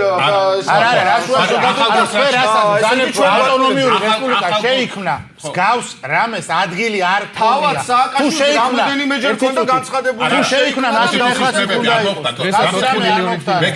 გამსახურდია რომ დამოკიდებლობა გამოაცხადა მანამდე 1990 წლის ესე იგი 11 დეკემბერს საქართველოს რესპუბლიკის უზენაესმა საბჭომ გაუქმა საქართველოს ოსეთის ავტონომიური ოლქი დამოკიდებლობა მოგვიანებით გამოაცხადა მაგრამ რას ვიძახი რომ შემდგომში 2006 წელს კი წყილას რეგიონში შეიქმნა ალტერნატიული მთავრობა რესპუბლიკა, როგორც ასეთ პროქართული, ხო? პროქართული, მაგრამ კონსტიტუციაში ბატონ დიმიტრი არის პროფესიონალი იურისტი და აი თვითონ კონსტიტუციაში, საქართველოს კონსტიტუციაში მაშინ ნახსენები აფხაზეთს ავტონომიას შემიძლია როგორც ბატონმა დიმიტრიმ თქვა მოვიტანო ჩანაწერი მიხეილ სააკაშვილის როდესაც გორში მიტინგზე ბატონი დიმიტრი დეპუტატი იყო მაშინ ბატონი დიმიტრი თქვენ ხო მოფაღალებული ფილთა კოპოიტის რეჟიმი და ჩვენ შევკიდა ავტონომია რა მაშინ დეპუტატი ახალგორი ანუ ავტონომიური რესპუბლიკის გამოცხადება არ მოხდა კული ეგეთი რაღაცა მაგაში გეთახმები ზუსტად გავუქმე უბრალოდ აბსოლუტურად საშუალება ბატონ ნიკას იმიტომ რომ ჩართვის დროსაც გააკეთა მან კომენტარი მივეც საშუალება უბრალოდ რომ ამ შეკითხვაზე გაეცა პასუხი თემას მინდა დაუბრუნდე ბატონ გია ქართულ მხარეზე მინდა კითხოთ საქართველოზე დღეს მოვისმინეთ განცხადებები ზურაბ აბაშიძის ვიქტორ დოლიძის შეფასებები გაკეთდა ზურაბ აბაშიძემ განაცხადა რომ ეს არაფერს ნიშნავს რუსეთის მხრიდან გაკეთებული ასეთი განცხადებები იმიტომ რომ ჩვენ ამ საკითხებში თანხმედრა არ გვაქვს ასეთი იყო მისი განცხადების შინაარსი და ჩვენ მაინც წავალთ იმ გზით რა გზითაც მიდის საგარეო პოლიტიკური კურსი ჩვენი ქვეყნის ვიქტორ დოლიძემ განაცხადა რომ განცხადება კარასინის ცხადყოფს იმას რომ ჩვენ სწორ გზაზე ვდგავართ თქვენ აი ქართული მხარის პოზიციას როგორ აფასებთ ამ შემთხვევაში და მათი მხრიდან გაკეთებულ განცხადებებს ანუ რამდენად სწორია შექმნილ სიტუაციაში ხო გასაგებია რომ ბატონი აბაშიძე არის დიპლომატი ბატონი დოლიძეც ასევე ყოფილი დიპლომატია მართალია დღეს მინისტრის სახელმწიფო მინისტრის პოზიცია უკავია ცხადია მათი განცხადებები იყო დიპლომატიური მით უმეტეს ახლა სხვა განცხადება შეიძლება გააკეთოს იმ ადამიანმა რომელიც ერთ-ერთი ფორმატის უშუალო მისი სახელი ქვია ერთ-ერთი მისი სახელი ფიგურირებს ამ ფორმაში და ბუნებრივია რომ ისინი ასეთ განცხადებას გააკეთებდნენ. ცუდი რა არის იცით აი და შეცდომა რა იყო და ტრაგიკული შეცდომა რა იყო. არავინ არ არის იმის წინააღმდეგი რომ რუსეთთან დიალოგი არსებობდეს. ჩვენ რუსეთთან ურთიერთობის ფარგლებში და დიალოგის ფარგლებში უნდა ვიყენებდეთ აბსოლუტურად ყველა არხს. პირდაპირ არხებს, არაპირდაპირ არხებს რისი გამოყენება შეგვიძლია ყველა არხი უნდა გამოვიყენოთ დღეს ვერ გეტყვით მე არ ვარ ხელისუფლებაში და ვერ გეტყვით ეს ინფორმაცია არ მაქვს რა ფორმატების დღეს გვაქვს რუსეთთან ასე ვთქვათ დიალოგის ფარგლებში ეს არის ერთი ჟენევის საერთაშორისო მოლაპარაკებების ფორმატი რომლის არსებობაც მე მიმაჩნია რომ თავის დროზე ამის შექმნა იყო ჩვენი დიპლომატიური წარმატება ეს არის ის ფორმატი, სადაც ჩვენ რუსეთთან ერთ-ერთზე არ ვხედავთ და ჩვენი საერთაშორისო პარტნიორები არიან ჩვენთან ერთად და დიდ და ცუდ ბიჭთან არ საუბრობს მხოლოდ საქართველოს, საუბრობენ სხვა დიდი ბიჭებიც, რომელი დიდი ბიჭებისაც კანკალებს ისე ეშინია ნებისმიერ რუსეთის ხელისუფლებას იმიდან მეფეებიდან დაწყებული პუტინით დამთავრებული და გვაქვს მეორე ფორმატი ეს არის აბაშიძე კარასინის ფორმატი, რომელიც არის უფრო ეგრეთ წოდებული უფრო ცხელი ხაზის ფორმატი, სადაც კარასინი და აბაშიძე მართლა არ ვიცით რაზე საუბრობენ, ამდენი წელია ეს საუბარი მიდის, მაგრამ მართლა ვერ გავარკვიეთ ზუსტად რაზე საუბრობენ, მაგრამ არსებობს ეს კომუნიკაციის ეს გზაც. არავინ კიდევ ვიმეორებ, არავინ არ არის წინააღმდეგი დიალოგის, არც იმის რომ არსებობდეს თქვათ პირდაპირი თუ არაპირდაპირი არხები, უბრალოდ საქართველოს ხელისუფლებამ თავის დროზე, როდესაც მათ არჩევნებში გაიმარჯვეს ქართულმა ოცნებამ, შექმნა იმის მოლოდინი, რომ რუსეთთან ასეთი სახის დიალოგით ის მოახერხებდა იმ დაულაგებელი ურთიერთობების დალაგებას, რომელიც ვერ დაალაგდა 1793 წლიდან. ხო? 200 წლის განმავლობაში ჩვენ ყოველთვის მართალი მხარე ვიყავით და 200 წლის განმავლობაში რუსეთი იყო ყოველთვის მტყუანი მხარე. შეიქმნა არასწორი მოლოდინები, ყალბი მოლოდინები იმასთან დაკავშირებით, რომ შესაძლებელი იყო ამ გზით ჩვენ რუსეთთან ურთიერთობები დაგველაგებინა. ეს ასე არ მოხდება. ვერ მოხდება. ეს იყო wishful thinking, სასურველი შესაძლებლად წარმოდგენა და ამ შედეგებს ჩვენ დღეს ვიმკით. როგორ შეიძლება და რა უნდა გავაკეთოთ რუსეთთან? ხო, თქვენ ეს კითხვა ეკა წამალაშვილსაც დაუსვით და ცხადია, რომ ეს კითხვა არსებობს ქართულ საზოგადოებაში. ჩვენ არ უნდა ვიკვებებოდეთ ყალბი ილუზიებით, რომ რუსეთთან ლაქუცის და რაღაცა მონის პოზიციაში ჩადგომით მოახერხებდა რაიმე ურთიერთობას ჩვენ სასარგებლოდ დავალაგებთ. არა, რუსეთს არ უნდა საქართველოს სახელმწიფოს არსებობა. რა უნდა გავაკეთოთ ჩვენ? ჩვენ უნდა ვიყოთ პრინციპულები, თბილისიდან არ უნდა არსებობდეს არათანმიმდევრული და ორაზროვანი განცხადებები, ჩვენ უნდა ვიყოთ ძალიან თანმიმდევრულები. ძირითადი პოლიტიკური ძალები საქართველოში უნდა თანხმდებოდნენ საქართველოს საგარეო პოლიტიკურ ორიენტაციაზე. ეს თანხმობა სინამდვილეში არსებობს. უბრალოდ აი ჩვენ ამ რაღაცა შიდა კინკლაობას ხშირად ვაყოლებთ ხოლმე ძალიან მნიშვნელოვან პოლიტიკურ საკითხებს. საგარეო პოლიტიკური ორიენტაცია ეს არის ზეპარტიული ნაციონალური საკითხი და არ შეიძლება ამას შიდა პოლიტიკური მოხმარებისთვის იყენებდეს ერთი თუ მეორე თუ მესამე თუ მეოთხე პარტია. ჩვენ უნდა გვქონდეს სტრატეგიული მოთმინება და ჩვენ უნდა ჩავრთოთ რუსეთთან ურთიერთობაში მაქსიმალურად საერთაშორისო პარტნიორები, ჩვენი მეგობარი სახელმწიფოები. ჩვენ ყოველთვის უნდა გამოვდიოდეთ და ვსაუბრობდეთ საერთაშორისო სამართლის პოზიციებიდან. არა მითოპოეტური აზროვნებით, არამედ ყოველთვის საერთაშორისო სამართალზე დაყრდნობით. საერთაშორისო სამართალი რუსეთთან ურთიერთობაში არის ჩვენი მოკავშირე და მეგობარი. ჩვენ არ შეიძლება გავხსნათ საერთაშორისო სამართალს და ვილაპარაკოთ იმ ტერმინებით, მოვიტანოთ ის რაღაცა კატეგორიები, რომელიც ცოტა ხნის წინ მოვისმინეთ თქვა სხვა სტუმრებისგან.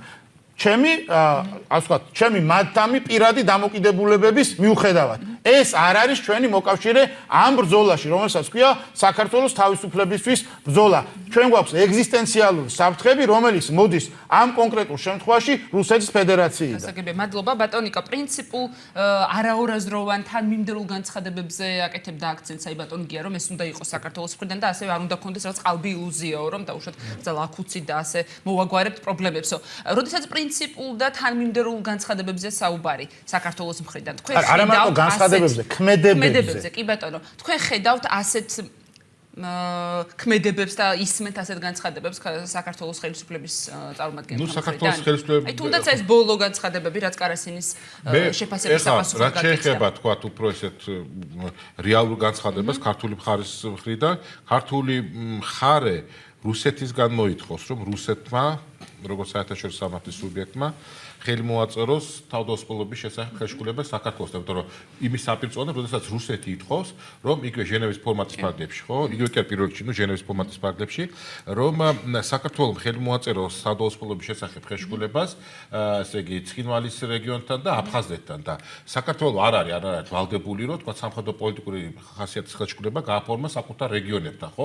ამიტომაც სამხედრო პოლიტიკური ხასიათის ხელშეკრულებას ერთმანეთთან დებენ, თქვა თავდაუსполობის შესახებ და შემდეგ ერთმანეთთან დებენ საერთაშორისო სამართლის სუბიექტები. დღევანდელ ეტაპზე საერთაშორისო სამართლის სუბიექტები არიან საქართველოს და რუსეთის ფედერაცია. გამომდინარე იქიდან, რომ რუსეთის ესე იგი საოკუპაციო ძალები იმყოფებიან საქართველოს ორ ისტორიულ რეგიონში, დაახლოებით 5000 სამხედრო მოსამსახურე თითოეულ მხარეს, თქვა ეგრეთ წოდებული მესაზღვრეების ჩათვლით.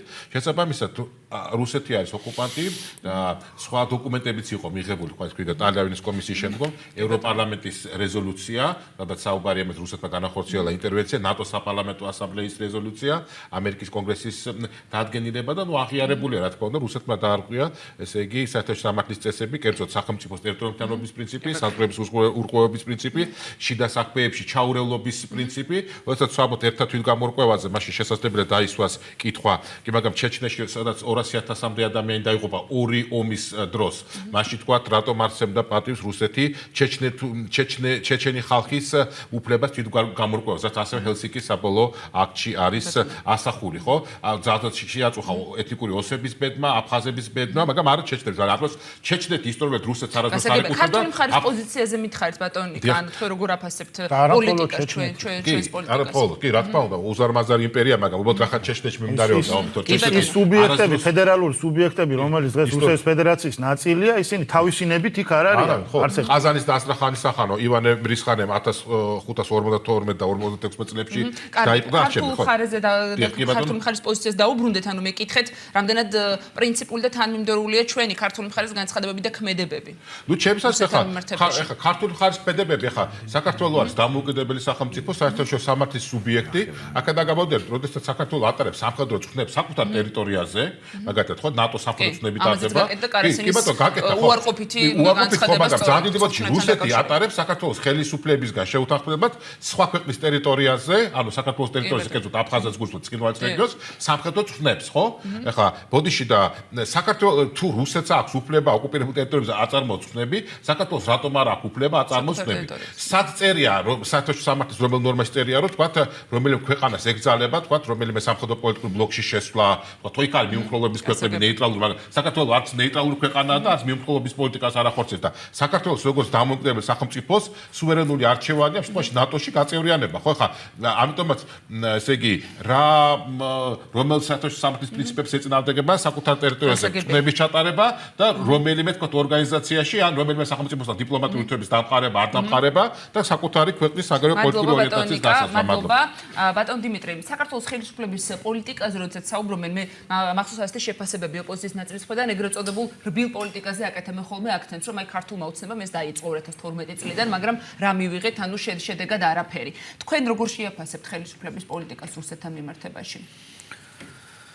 Ну, პირველ რიგში არ შეიძლება ეხა კომენტარი არ გავაკეთოთ ბატონ ნიკა ჩიტაძის მიერ გაკეთებულ განცხადებასთან დაკავშირებით, რომ საერთაშორისო სამართლის რომელ ნორმაში იკითხება ის, რომ თქვა საქართველოს როგორც საერთაშორისო სამართლის სუბიექტს უფლება არ აქვს, რომ ჩაატარებინოს რომელიმე სამხედრო პოლიტიკურ ალიანსს წვრთნები მის ტერიტორიაზე. ბუნებრივია ძალიან ბანალურად ჟღერს, მაგრამ როცა საკითხი ეხება ისეთი მონსტრი სახელმწიფოს სტრატეგიულ ინტერესს, როგორცაც წარმოადგენს რუსეთი და მის საგარეო უწყების წარმომადგენელი კარასინი აკეთებს განცხადებას, რომ საქართველოს ნატო იყენებს რუსეთის შეკავების ინსტრუმენტად.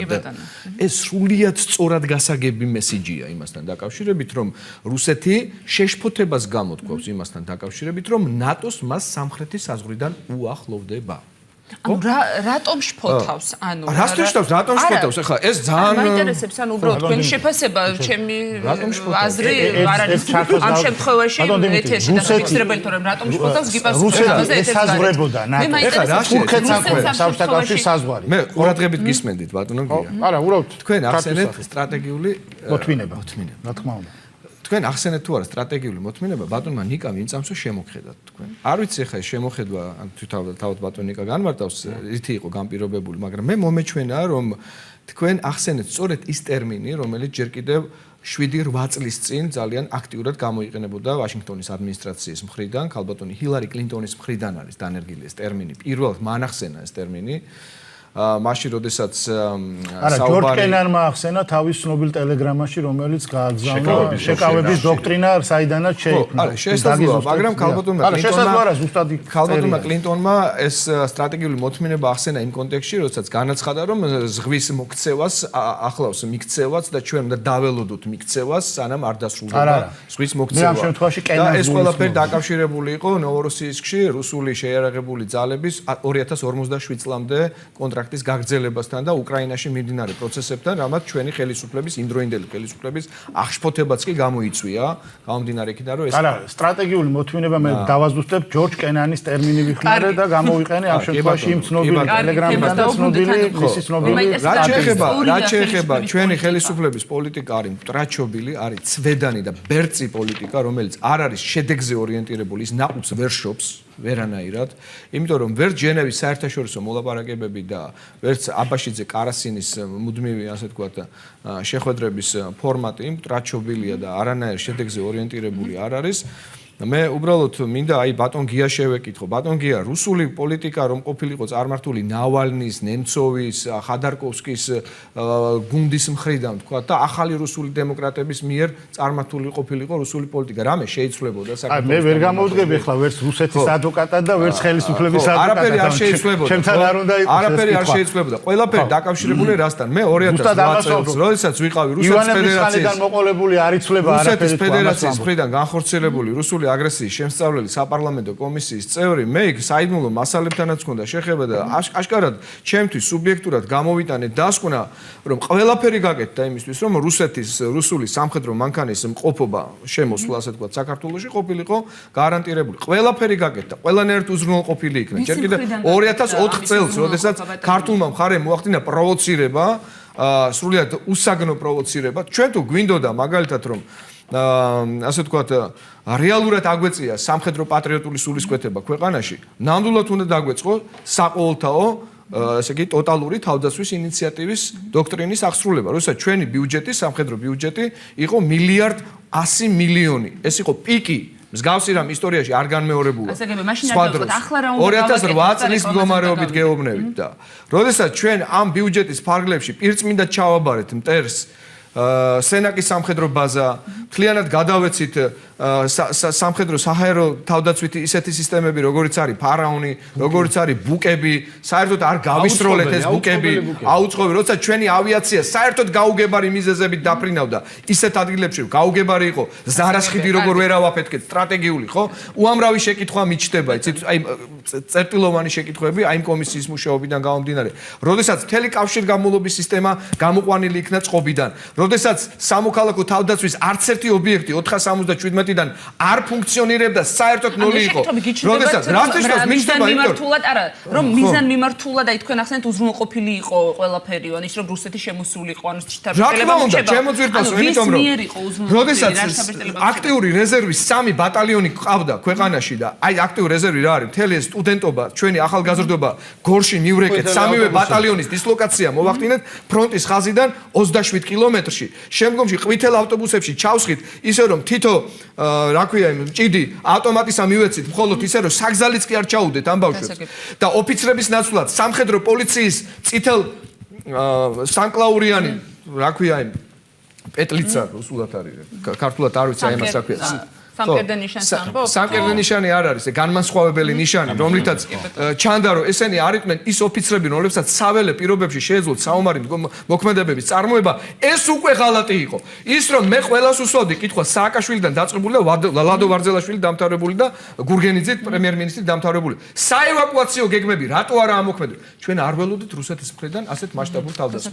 გესმით თქვენ? ანუ საერთოდ არაფერმა არ იმუშავა. დაწყებული აქტიური რეზერვიდან დამთავრებული სამოქალაქო თავდაცვით, გაგრძელებული საგანგებო სიტუაციათა მართვის სამთავრობო საბჭოთი, გამოგზავნებული ჟენევის კონვენციის 1959 წლის ჟენევის კონვენციის მეხუთე დამატებითი ოქმით აღებული ვალდებულებების სრული აღუსრულებლობით, ის რომ საერთაშორისო სამართლებრივი დეპარტამენტი საგარეო უწყების საერთოდ ხემალზე იჯდა და არ იცოდა როგორ რას ნიშნავს დეტალურად, ეს არის ზუსტად ერთობლიობა იმისა, რომ სახელმწიფოში მოქმედებდნენ დესტრუქციული ძალები, რომლებიც შეგნებულად ცდილობდნენ მოეხდინათ ისეთი ფონი შექმნა, რომელზეც რუსეთს არ გაუჭირდებოდა ქვეყანაში შემოსვლა და შემოვიდა რუსეთი და შემოვიდა როგორც სამხედრო ძალები. ისე სრული ეკონომიკური ბანკი არიან დღეს? როგორ? ასეთი დესტრუქციული ძალები არიან დღეს? ფაქტია, რომ ის ტრენდი, ის პოლიტიკური სისტემა არ შეცვლილა. ის პოლიტიკური სისტემა, რაც ჩვენ მივიღეთ 2003 წელს ვარდების რევოლუციის შემდგომ და რომლის უკანაც ბატონი ბიძინა ივანიშვილი ყოფილა და არავით არის სოროსი მხოლოდ, დღეს ის გრძელდება ძალიან ასე ვთქვათ, ეფექტურად, უბრალოდ მეცოცხეების ნაცვლად არიან ბალახის მჭამელი დინოზავრები. კარგით, რეკლამაზე გავდივარ და რეკლამის შემდეგ დავბრუნდებით უკვე შემაჯამებელი კომენტარებით, ასე რომ დაგვალდეთ. ბარიერ დაბრუნდა პირდაპირ ეთერში რეკლამის შემდეგ, ბატონო არჩილ თქვენგან დავიწყებ და მინდა რომ ერთგვარი შეჯამება გავაკეთოთ და ამასთან ერთად კითხოთ სავიზო რეჟიმის გამარტივებასთან დაკავშირებით, რომელზეც ჩვენ ნახეთ განცხადებაც, ინიციატივაც, რომ ეს ამ შემთხვევაში პილოტებს შეეხება, პილოტებზე სავარაუდოდ, ანუ და მოვისმინეთ ამაზე გრიგოლ კარასინის განცხადებას. თქვენ როგორ ფიქრობთ გრიგოლ კარასინის განცხადება? ეს იქნება თუ არა რაღაცა ერთგვარი ნაბიჯი, არ ვიცი, მომავალში ზოგადად სავიზო პროცედურების გამარტივებისკენ? ну რა გითხრათ, მე ვფიქრობ რომ ჩვენ ხელისუფლებამაც უნდა დააყენოს ეს საკითხი რა. როდესაც აი საუბრობს იგივე ლავროვი, რომ ჩვენ იმიტომ ვერ ვახერხებთ, რომ ესე იგი თავიზო რეჟიმი მოხსნათ საქართველოსთან, რომ აი საქართველოსთან გვაქვს საშიშროება ტერორისტების შემოსვლის, ხო? აი რამე განცხადება საკეთებს ამაზე საქართველოს საგარეო საქმეთა სამინისტრო? მე არ მომისმენი არც ერთი განცხადება რა. თქვენ ფიქრობთ, რომ რუსეთის მხრიდან გაკეთებული ეს განცხადება არგუმენტირებულია? არ არის არგუმენტირებული, არ არის არგუმენტირებული. მე რაშია იცით საქმე, ხანდახან გონიათ, რომ ჩვენ რუსებს უნდა ვესაუბროთ.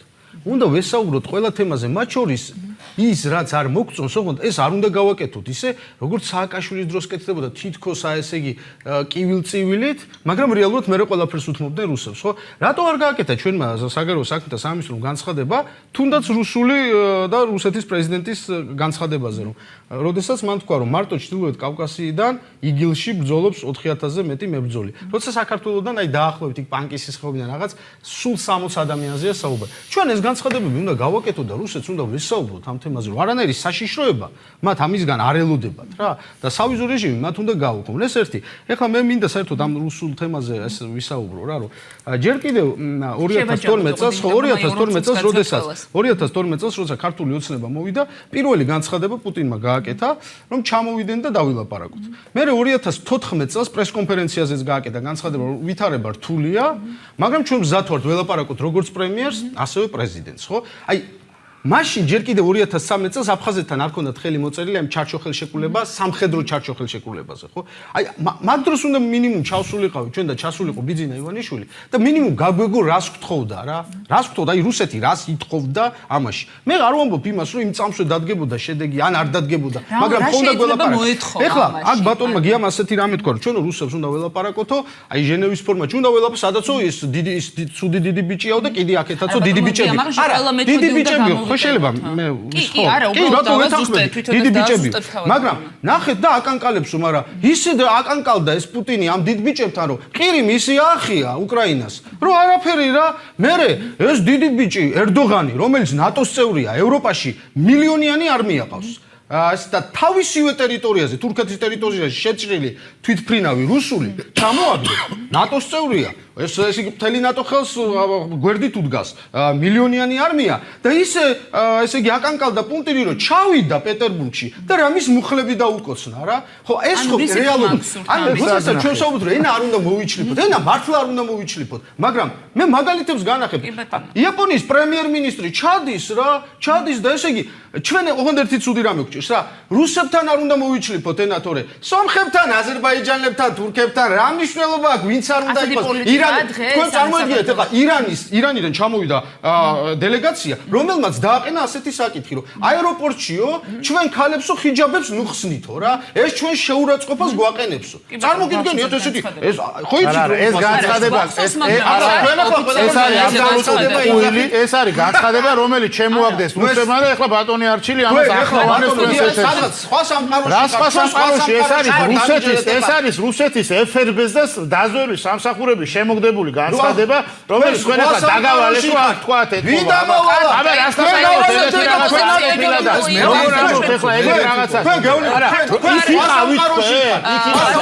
ისეთ რაღაცას ეს არის ის რაც შემოაგდეს რუსებს. ეხლა იმეორებთ ძალიან რაღაცას გეუბნებით იმაზე რაც არის განცხადებული რაც განაცხადეს რუსებმა.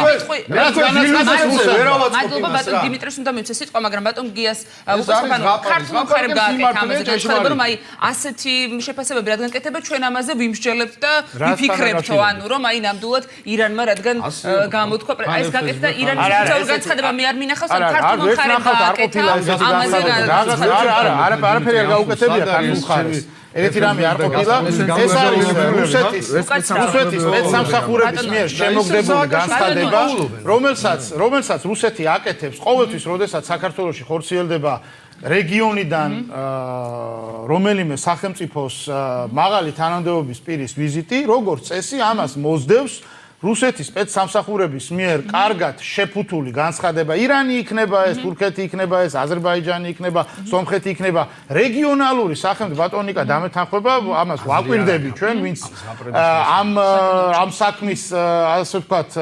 პროფესიულად ვართ ამითი დაკავებულები ამას ვაკვირდები და ვიცით ეხლა ყოველთვის ნებისმიერი ასეთი ვიზიტის შემდეგ დაახლოებით შეიძლება მივხვდეთ რა განცხადება შემოგვიგდებს რუსული სპეცსამსახურები ირანთან დაკავშირებითაც ასე იყო მომავალშიც ასე იქნება არაფერის კარგი ბატონ დიმიტრეს ვკითხავ რადგან სავიზო რეჟიმთან დაკავშირებით თქვენ არ გააკეთებთ კომენტარი თუმცა შეჯამება გააკეთეთ რეკლამამდე მაგრამ ზოგადად ურთიერთობებზე როდესაც არის საუბარი გრიგორი კარასინის განცხადებას უნდა დავეყრდნო ისევ ანუ ურთიერთობები ქართულმა მხარემ შეწყვეტა ამ განცხადებაში ასე არის მითითებული და შესაბამისად აღდგენის პერსპექტივა არის ისევ თბილისზე დამოკიდებულია თქვენ როგორ ფიქრობთ ანუ ეს ურთიერთობების ნორმალიზება ეს ჩვენზე არის ფაქტია რომ ქალბატონო მაიახე ჩვენ ყავს მესენჯერები არ ყავს პოლიტიკოსები ჩვენი პოლიტიკოსები პოლიტიკას არ ქმნიან პოლიტიკურ დღესასწაულს არ წერენ და მას არ მიყვებიან რუსეთთან მიმართებით არავითარი თანმიმდევრული პოლიტიკა არ არსებობს მე მგონი ამაზე ყველანი თანხმდებით შესაბამისად მიუხედავად იმისა რომ რუსეთის ფედერაციის მხრიდან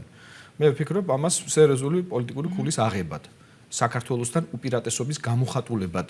როდესაც პუტინი აკეთებს განცხადებას ორგზის და ღიად აცხადებს, რომ მე მზად ვარ შევხვდე საქართველოს პოლიტიკურ ხელმძღვანელობას, გნებავთ პრეზიდენტის რანგში წარმოდგენილს, გნებავთ პრემიერის რანგში წარმოდგენილს და ამაზე კეთდება საორჭოფო განცხადებები, მათ შორის პრეზიდენტის მხრიდან, რომელიც გრძნობს, რომ მისი ლეგიტიმაცია ძალიან მაღალია, სახალხო მხარდაჭერა დიდია და რაღაცნაირად უნდა გამოეხმაუროს ამ განცხადებას და ამბობს, რომ თუ კი ასე ვთქვათ, ფონი შეიქმნება, მე მზად ვარ მონაწილეობა მივიღო და შემდგომში ყუჩდება და ხმას არ იღებს საერთოდ და აღმასრულებელ ხელისუფლებას და პრემიერზე საერთოდ საუბარი არ არის, ხო?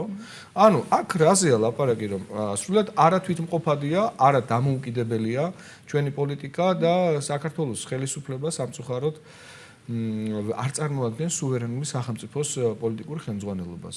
შესაბამისად, რაც შეიძლება მალე უნდა შეიცვალოს ეს დამოკიდებულება ქვეყნის მომავალთან დაკავშირებით და ის რომ შეიცვალოს ამისათვის საჭიროა რა თქმა უნდა რომ ჩვენ ერთხელ და სამუდამოდ გამოვიდეთ ამ საღათას ძილიდან ქართულ საზოგადოებას გულისხმობ და აღარ დაუჭიროთ მხარი ისეთ პოლიტიკურ ძალებს და ძალთა კოალიციას, რომლებიც ესე იგი ნატოს ძახილით და ევროინტეგრაციისა და ევროატლანტიკურ სტრუქტურებში გაწევრიანების ძახილით და იქამდეც კი მიდიან, რომ უკვე საქართველოს კონსტიტუციაშიც კი დროებით გარდამავალ პოლიტიკურ ტენდენციებს ასახავენ და იქ უნდათ ჩაწერონ, რომ თავარი მიზანი თურმე ნატო ყოფილა და არა რომელიმე სამხედრო პოლიტიკური ალიანსის გამოყენება ქვეყნის უმთავრესი მიზნის მისაღწევად, რა თქმა უნდა, ასეთი პოლიტიკური კოალიციის მხარდაჭერა ნებისმიერ ფასად, იმის ფასად, რომ იქ ადმინისტრაციულ რესურსში ნათესავები მუშაობენ, რომ დასაქმებულები არიან, რომ იქ ვიღაცა 50 ლარს იხდის ხმაში, ეს არის სწორედ ერის გამყიდველობა და ეს გაყიდვა ხდება ამომრჩევლის მხრიდან ზუსტად. გასაგებია, მადლობა ბატონიკა.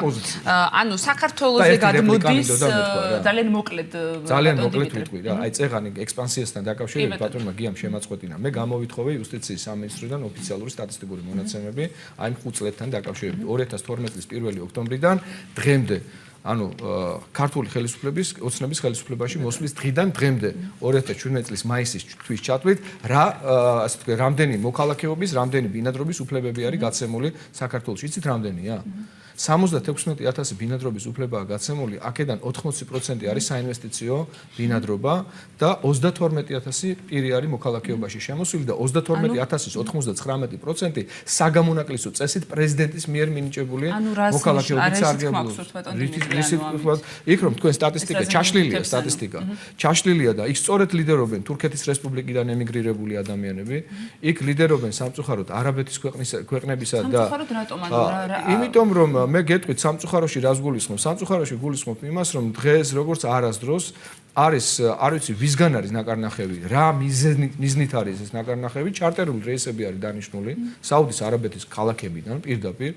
ადამიანები ჩამოდიან, $35,000 ღებულობენ, ყიდულობენ ბინადრობის უფლებას. ამის გარანტიას მათ აძლევთ უძრავი ქონება, რომელიც ხშირ შემთხვევაში მიწაზე და მიწასთან დაკავშირებულ უძრავ ქონებასთან არის კავშირში და ისინი შემდგომში მიდიან იუსტიციის სამინისტროში და 10-დან 8-9 შემთხვევა კმაყოფილდება. ანუ ჩვენ ვართ უნიკალური ქვეყანა. უკაცრავად, აი უბრალოდ რა პრობლემას ხედავთ, აი ძალიან მოკიდრომი პრობლემა არის რომ უკონტროლოდ ხდება დემოგრაფიული პლაზმის შეცვლა ქვეყანაში, დემოგრაფიული სურათის ცვლილება ხდება, რაც ელექტორალურ ასე ვთქვათ ინტერესებსაც გამოხატავს. დღეს თუ ნაკლებად ხვალ ძალიან მძაფრად, მოგეხსენებათ რომ 5 წლის განმავლობაში 32,000 მოქალაქე და 76,000 ბინადრობის უფლების მატარებელი პირი 5 წლის მანძილზე. ეს არ არის სრული სურათი, რომელიც ბოლო 15 წლის მანძილზე გნებავთ, ბოლო 10 წლის განმავლობაში არის განხორციელებული ქვეყანაში და ეს უკვე ხილულადაც ჩანს მკვიდრი მოსახლეობა უმუშევრობისგან გათანგული ტოვებს ქვეყანას და გაედინება ქვეყნიდან, ხოლო სხვა ქვეყნის მოქალაქეები შემოდიან ამ ქვეყანაში კონკრეტული ასე ვთქვათ ბიზნეს ინტერესებით და რაც ხშირად თავდება სწორედ მათი მოქალაქეობით. გამიჩნდა რამდენიმე შეკითხვა და ამიტომ დაგისვენე მოქალაქეობას აქვს პირობა, ორგანული კანონით არის განსაზღვრული პირობა, უნდა ფლობდეთ ქართულ ენას, უნდა ფლობდეთ კანონმდებლობას ჩვენი ქვეყნისას და როცა ორგანული კანონის გვერდის ავლით საგამონაკლისო წესით 1000-ობით მოქალაქეს ანიჭებ მოქალაქეობას, მინიმუმ ვალდებული ხარ ახსნა რატომ რა პრიორიტეტიდან გამომდინარე, იმიტომ რომ კანონში წერია რომ საგამონაკლისო წესით მოქალაქეობის მინიჭება ხდება მხოლოდ იმ შემთხვევაში, როცა წინა პლანზე არის სახელმწიფოებრივი ინტერესი და განსაკუთრებული დამსახურება პირისა ქვეყნის მიმართ. მადლობა. ბატონიკა, ანუ საქართველოსზე გადმოდის საბოლოო ჯამში სრული პასუხისმგებლობა ურთიერთობების დაალაგებაზე, როდესაც საუბრობთ, იმიტომ რომ რუსეთი ამ პასუხისმგებლობას მთლიანად საქართველოს აკისრებს. და რომ თბილისმა შეწყვეტაო გრიგორი კარასინის განცხადებიდან არის ეს სამონარიდი და შესაბამისად მან უნდა აღადგინოს ისევ ეს ურთიერთობები. არ შემოიყვანა რუსეთ ჯარები და თბილისი რა თქმა უნდა დიპლომატიურ ურთიერთობებს ქართული მხარის ინიციატივით შეწყდა უფრო სწრაფად ეს ფორმულირება იყო მის მხრიდან. ხა გასაგებია ხა შეუძლებელია რუსეთთან ამ ეტაპზე დიპლომატიური ურთიერთობების დამყარება, იმიტომ რომ თუ აღდგება ეს ურთიერთობები, მაშინ გამოდის რომ რუსეთის სამი საელჩო ფუნქციონირებდა საქართველოს ტერიტორიაზე, თბილისში, ცხინვალსა და სოხუმში. შესაბამისად საქართველოში მხოლოდ ერთი საელჩო ფუნქციონირებდეს, მაგრამ რაც შეეხება საერთო ჯამში თქვათ, ხო, რუსეთ-საქართველოს შორის პრობლემის მოგვარება, საქართველოს ტერიტორიული მთლიანობის აღდგენას მშვიდობიანი გზით და ქვეყნის დეოკუპაციას მშვიდობიანი გზით, ამისთვის რამდენიმე თქვათ მნიშვნელოვანი ფაქტორი არის გასათვალისწინებელი. პირველი საგარეო, ჩემი აზრით, ამ შემთხვევაში დასავლეთმა უნდა გააგრძელოს ზეწოლა რუსეთის ფედერაციაზე, რათა რუსეთი იძულებული გახდეს, რომ თქვათ შემდგომში ქართულ დათბობაზე, დათბობაზე წავიდეს დასავლეთ წინაშე და მისი იმპერიალისტური ამბიციები შესუსტეს, ისე როგორც თქვათ დასავლეთმა უნდა გაითვალისწინოს 80-იანი წლების მეორე ნახევრის მინდარი მოვლენები, როდესაც იგივე თქვათ რეიგანის ადმინისტრაციამ შესაბამისი ზომები მიიღო, გაუვლიდა საუდის არაბეთის ხელისუფლებას, ნავთობზე ფასები დაიცა, საბჭოთა კავშირის ნავთობიდან შემოსავლები, ანუ საბჭოთა იმპერიის და ეს რუსეთის მიერ შექმნილი იმპერია, ხო? Союз нерушимой республики свобода, Латинная Америка, Великая Русь, რუსეთმა შექმნა, ხო? აქედან გამომდინარე, შესაბამისად თქვათ 5 ჯერ გაიზარდა საბჭოთა კავშირის ბიუჯეტის დეფიციტი, საერთო ჯამში რუსეთი იძულებული გახდა, საბჭოთა იმპერია იძულებული გახდა, გაეყვანა ჯარები ჩეხოსლოვაკიიდან, გერმანიის დემოკრატიული რესპუბლიკიდან, ავღანეთიდან. კი ბატონო, დღევანდელ დღესაც ჩემს აზრით პირველში დასავლეთი უნდა იყოს ამ შემთხვევაში ერთიანი და ეკონომიკური სანქციები უნდა გააგრძელოს, უნდა იმუშაოს იმაზე, რომ რუსეთს ენერგოდამოკიდებულება შემცირდეს, იმიტომ რომ დღევანდელ ეტაპზე რუსეთი დაახლოებით 150 მილიარდი კუბური მეტრი ბუნებრივი აირის ექსპორტს აწარმოებს ევროპულ ბაზარზე და ამიტომაც ესე იგი თქვენ რუსეთის ექსპერტთა გათვლებით აი 2014 წელს შემოვიდა სანქციები, სადაც 4-5 წლის განმავლობაში რუსეთის ეკონომიკა შეიძლება სადღაც 570 მილიარდი დოლარით დაზარალდეს. და ამიტომაც შესაძლებელია შემთხვევაში რუსეთი რა თქმა უნდა დათბობაზე წავიდეს, მაგრამ მეორე მხრივ რა თქმა უნდა ჩვენ არ უნდა ვიყოთ გულხედაკრეფილები, რა თქმა უნდა თითოეულ ჩვენთანგანზე არის დამოკიდებული ქვეყნის გაძლიერება, დემოკრატიული ინსტიტუტების განვითარება, სხვადასხვა პოლიტიკური ორიენტაციის კონე ადამიანების ასე თქვა სახელმწიფოების ცნობიერების ამაღლება, მაგრამ თუ ქვეყანაში იქნება ძლიერ დემოკრატიული ინსტიტუტები და ქვეყანა ეკონომიკურად განვითარდება, ჩვენ უფრო მიმზიდველნი ვიქნებით, როგორც ჩვენი აფხაზი, ასევე ოსი თანამოქალაქეებისთვის და ეს იქნება წინაპირობა იმისა, რომ გრძელვადიან პერსპექტივაში დღეს ამის ილუზია არ უნდა გქონდეს, ტერიტორიული მთლიანობის პრობლემა აღდგეს და რუსეთი აღნიშნულს შეეგუება და იძულებული გახდება, როგორც თქვა თავის დროზე რუსეთი ებრძოდა სიტყვაზე ბალტიისპირეთის სახელმწიფოებს, მაგრამ შეეგუა იმას, რომ დღეს ბალტიისპირეთის სახელმწიფოები არიან ნატოს წევრები, ევროკავშირის წევრები. იმედია მომავალში საქართველოს თავის ადგილს დაიმკვიდრებს საერთაშორისო დემოკრატიის მადლობა მონტენეგროს ნატოში გაწევრიანება შეეგუა კიდევ ბატონო ბოლოს თქვა თქვენ გაზრდით ანუ გრძელვადიან პერსპექტივაში მაგრამ ანუ მოხდება დეოკუპაცია ბატონებმა ძალეს რომ პუტინმა ორჯერ დაგვიძახა საქართველოს ორჯერ დაუძახა სასაუბროთო რომელ საქართველოს დაუძახა სასაუბრო საქართველოს აფხაზეთის და ცხინვალის რეგიონის ჩათვლით თუ საქართველოს აფხაზეთის და ცხინვალის რეგიონის გარეშე 1991 წელს გაეროს მიერ აღიარებული ტერიტორიის პარლამენტი. არა, ბატონ დიმიტრი. მაშინ ესე ჩანს. არა, პუტინმა გაჩანს. ესე ჩანს. ვითარება ჩავიდე და საქართველოს მთავრობა და პრეზიდენტი. სწორედ ამ ტერიტორიულ ფარგლებში. გეწინათ და გეწინათ რაც გითხარ. ბატონ დიმიტრი, თუ 1991 წლის ასე ვთქვათ, იმ თუ საერთაშორისო სამართლებრივ საზღვრები, ანუ საერთაშორისო სამართლის მიხედვით აღიარებულ ჩვენს ტერიტორიულ საზღვრებში გვეძახდა, მაშინ კეთილი უნდა ენება და ცხინვალიდან და სოხუმიდან ის ორი ეგრეთ წოდებული ამ ფსევდო სახელმწიფოებში არსებული საელჩოები უნდა გაეყვანა.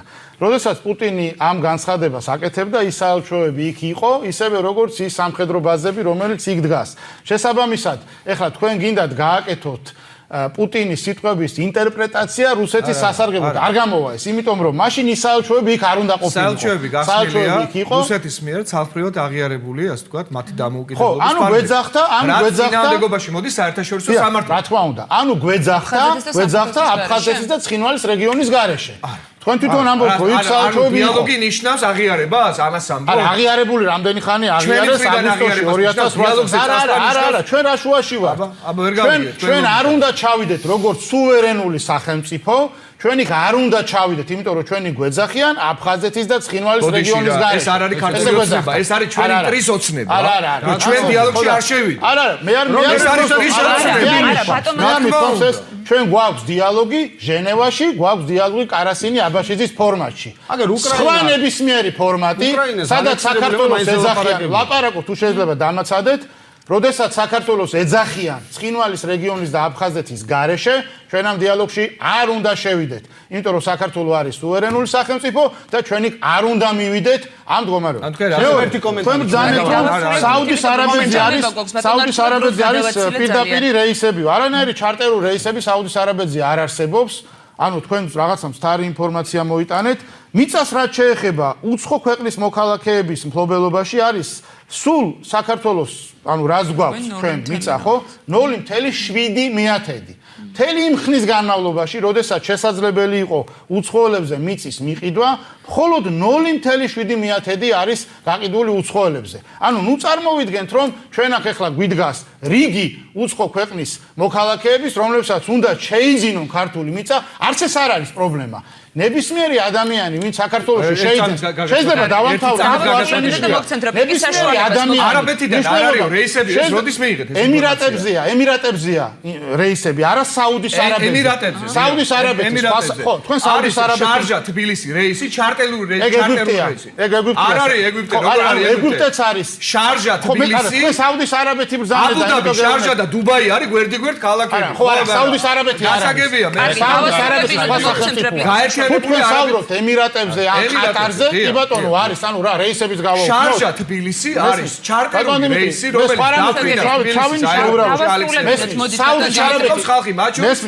საუდის არაბეთის მოქალაქეები. საუდის არაბეთის სხვა სახელმწიფოა და საუდის არაბეთის მოქალაქეები ჩამოდიან შარჟა თბილისის რეისი. მეც მიგზავრია ასეთი რეისი და საქართველოს მოქალაქეა. იღებენ მოქალაქეობას, იღებენ ბინადრობას, ყიდულობენ მიწებს, აფუძნებენ სათემო საკუთრებას. გადაახვიეთ თქვენ ბრძანეთ რომ საუდის არაბეთთან არა ხო და მე უბრალოდ სხვა რამას ვამ თქვენ ბრძანეთ რომ საუდის არაბეთთან გვაქვს პირდაპირი რეისები არ გვაქვს ასეთი ფაქტუალური შეცდომა იყო და ამაზე მიგიწევთ. კი ბატონო მე დაგი კონკრეტად ქალაქი შარჟა თბილისი. თუ მიწა გაიყიდება უცხო ქვეყნის მოქალაქე ხო და სხვა ქვეყანაა თქო ამას გიხსნით უბრალოდ საუდის არაბეთის სულ სხვა ქვეყანაა. საუდის არაბეთის მოქალაქეები დაფრინავდნენ. შეიძლება ჩინეთის მოქალაქეების დაფრინავდნენ იმ რეისით. სწორედ საუდის არაბეთის მოქალაქეები იღებენ ბინადრობას. ამაზე გითხარით. რაც შეეხება 0.7-ია სულ გაყიდული, ხო? უცხო ქვეყნის მოქალაქის მიერ საქართველოში მიწის ყიდვა ეს იმას არ ნიშნავს, რომ ვინმე ამ მიწას მოიყიდებს და სადმე წაიღებს. ნებისმიერი ქვეყნის მოქალაქე, რომელიც საქართველოში ყიდულობს მიწას, ისევე როგორც საქართველოს უამრავი მოქალაქეა, ვისაც უძრავი ქონება, მათ შორის მიწა გააჩნია სხვა ქვეყნის ტერიტორიაზე. იქიდან ამათ არავინ არ ყრის, ხო, ჩვენს მოქალაქეებს. ჩვენც რო გქონდეს საშუალება, ფინანსური რესურსი, ჩვენ შევიძენდით სადმე თუ მოგვინდებოდა. რას ვამბობ?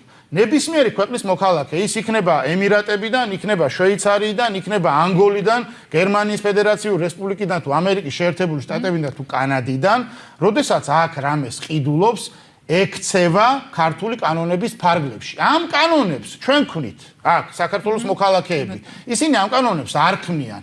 ნებისმიერი ქვეყნის მოქალაქე, ნებისმიერი ვიმეორებ, არაბი იქნება ეს შვეიცარიელი თუ ამერიკელი. ვალდებულია ჩვენს ტერიტორიაზე იმოქმედოს ქართული კანონმდებლობის შესაბამისად საქართველოს იურისდიქციის ქვეშ. ამიტომ ნუ შეგვეშინდება თუ ვინმე მიწას ყიდულობს, ანუ უამრავი დავასრულოთ ერთი წუთი. ძალიან ბევრია საქართველოს მოქალაქე, რომელსაც მიღებული აქვს სხვა ქვეყნის მოქალაქეობაც. ანუ არც იმის არ უნდა შეგვეშინდეს თუ ვინმეს სურს მიიღო საქართველოს მოქალაქეობა. ასეთი მსურველი დღეს ჩვენ ბევრი გვეყოლება, გეტყვით რატომ? იმიტომ რომ საქართველოს პასპორტს 2017 წელს პირველად ჩვენი ქვეყნის ისტორიაში ფასი დაედო სავიზო რეჟიმის ევროპის კავშირთან ლიბერალიზაციის შემდეგ. გასაგებია რომ საქართველოს პასპორტი შეიძლება უნდოდეს ბევრს, იმიტომ რომ ეს პასპორტი დღეს არის მაგარი პასპორტი. ორგანული კანონი ირღვევა. ეს არის ნორმა თქვენთვის. უკაცრავ დისკუსიას ვეღარ გავშენებთ. მოქალაქეობაში შემოდიან მასობრივად, იმიტომ რომ სწორედ პასპორტები მიიღო და ორგანული კანონის პირობას არ ვეღარ. ნორმა მოქალაქეობასთან დაკავშირებით არსებობს საკანონმდებლო რეგულაცია, არსებობს ეს საკანონმდებლო რეგულაცია ნებისმიერი ქვეყნის მოქალაქეს შეუძლია მიმართოს საქართველოს პრეზიდენტს და მოითხოვოს მიიღოს საქართველოს მოქალაქეობა. 31000 კაცს აქვს საგამონათლებლო 31000 მესმის, მაგრამ ამ არა, იქ არიან ალბათ, მე არ ვიცი, საქართველოს მოქალაქეობა ხელწამოსაკრავი საკითხი ეს ყველა შეუულია მიიღოს. მე გითხარით, რომ საქართველოს პასპორტს პირველად ჩვენს ისტორიაში ადებს ძალიან დიდი ფასი. ხელწამოსაკრავი კი არ არის. მე ეს არის კატასტროფა, რომ პასპორტი გაიცემა მოქალაქეობის საფუძველზე. როგორ არის, რომ საქართველოს მოქალაქის პასპორტი გაიცემა პასპორტი და მოქალაქეობა რიგდება. ვინ გითხრათ რომ რიგდება? ორგანული კანონის მოთხოვნა დარღვევით. ვინ გითხრათ ბატონ დიმიტრი ეს რომ კანონი რიგდება და ესე რიგდება? ადამიანები ჩამოდიან და ყიდულობენ ბინადრობას და 2 წელიწადში შედიან მოქალაქეობაში. ბატონ დიმიტრი, თქვენ ახლა აკეთებთ განცხადებას, რომელიც აბსოლუტურად ეწინააღმდეგება ყველაფერ იმას, რის საფუძველზე ჩვენ მივიღეთ სავიზო რეჟიმის ლიბერალიზაცია ევროპის კავშირთან. ევროპის კავშირთან სავიზო რეჟიმის ლიბერალიზაციასთან დაკავშირებით ჩვენ გვქონდა 4 თავი. მათ შორის ერთ-ერთი იყო დოკუმენტების უსაფრთხოება. თქვენ ახლა ბრძანებთ, რომ თურმე აქ საქართველოს პასპორტები იყიდება. ტყუილია ეს. სტატისტიკაში ჩანს ეს. არ იყიდება ბატონო, სტატისტიკაში თუ ვინმე ჩვენ მოქალაქეობა მივეცით, ეს იმას ამისთვის საგამონაკლისო წესი მოქალაქეობის მირიჩება. არა ბატონო, ამას ჩვენ ვერ გავაკეთებთ. საბოტაჟი ქვეყნის წინა. ვერ გავაკეთებთ ბატონო დიმიტრი, ვერ გავაკეთებთ. თუნდაც იმიტომ ჩვენ შეგიძლიათ დარჩეთ თქვენი მოსაზრების ამარა. რაშუაშია მოსაზრება, ეს არის ფაქტი. ქართული საზოგადოება რეჟიმის ლიბერალიზაცია მივიღეთ მხოლოდ იმის შემდეგ რაც უზრუნველყოფილი იქნა დოკუმენტების უსაფრთხოება, საზღვრების ინტეგრირებული მართვა და ასე შემდეგ და ასე შემდეგ. სხვანაირად ჩვენ ამას ვერ მივიღებთ. რას ხელშეკრულება ძლიერ ნორმალურია იმ ფარგლებში რაშიც ხელშეკრულება. პოლმილი სტატუსი ძალიან არა ბატონი, პასუხისმგებლად რიგდება ქვეყანა. პოლმილი სტატუსი რიგდება.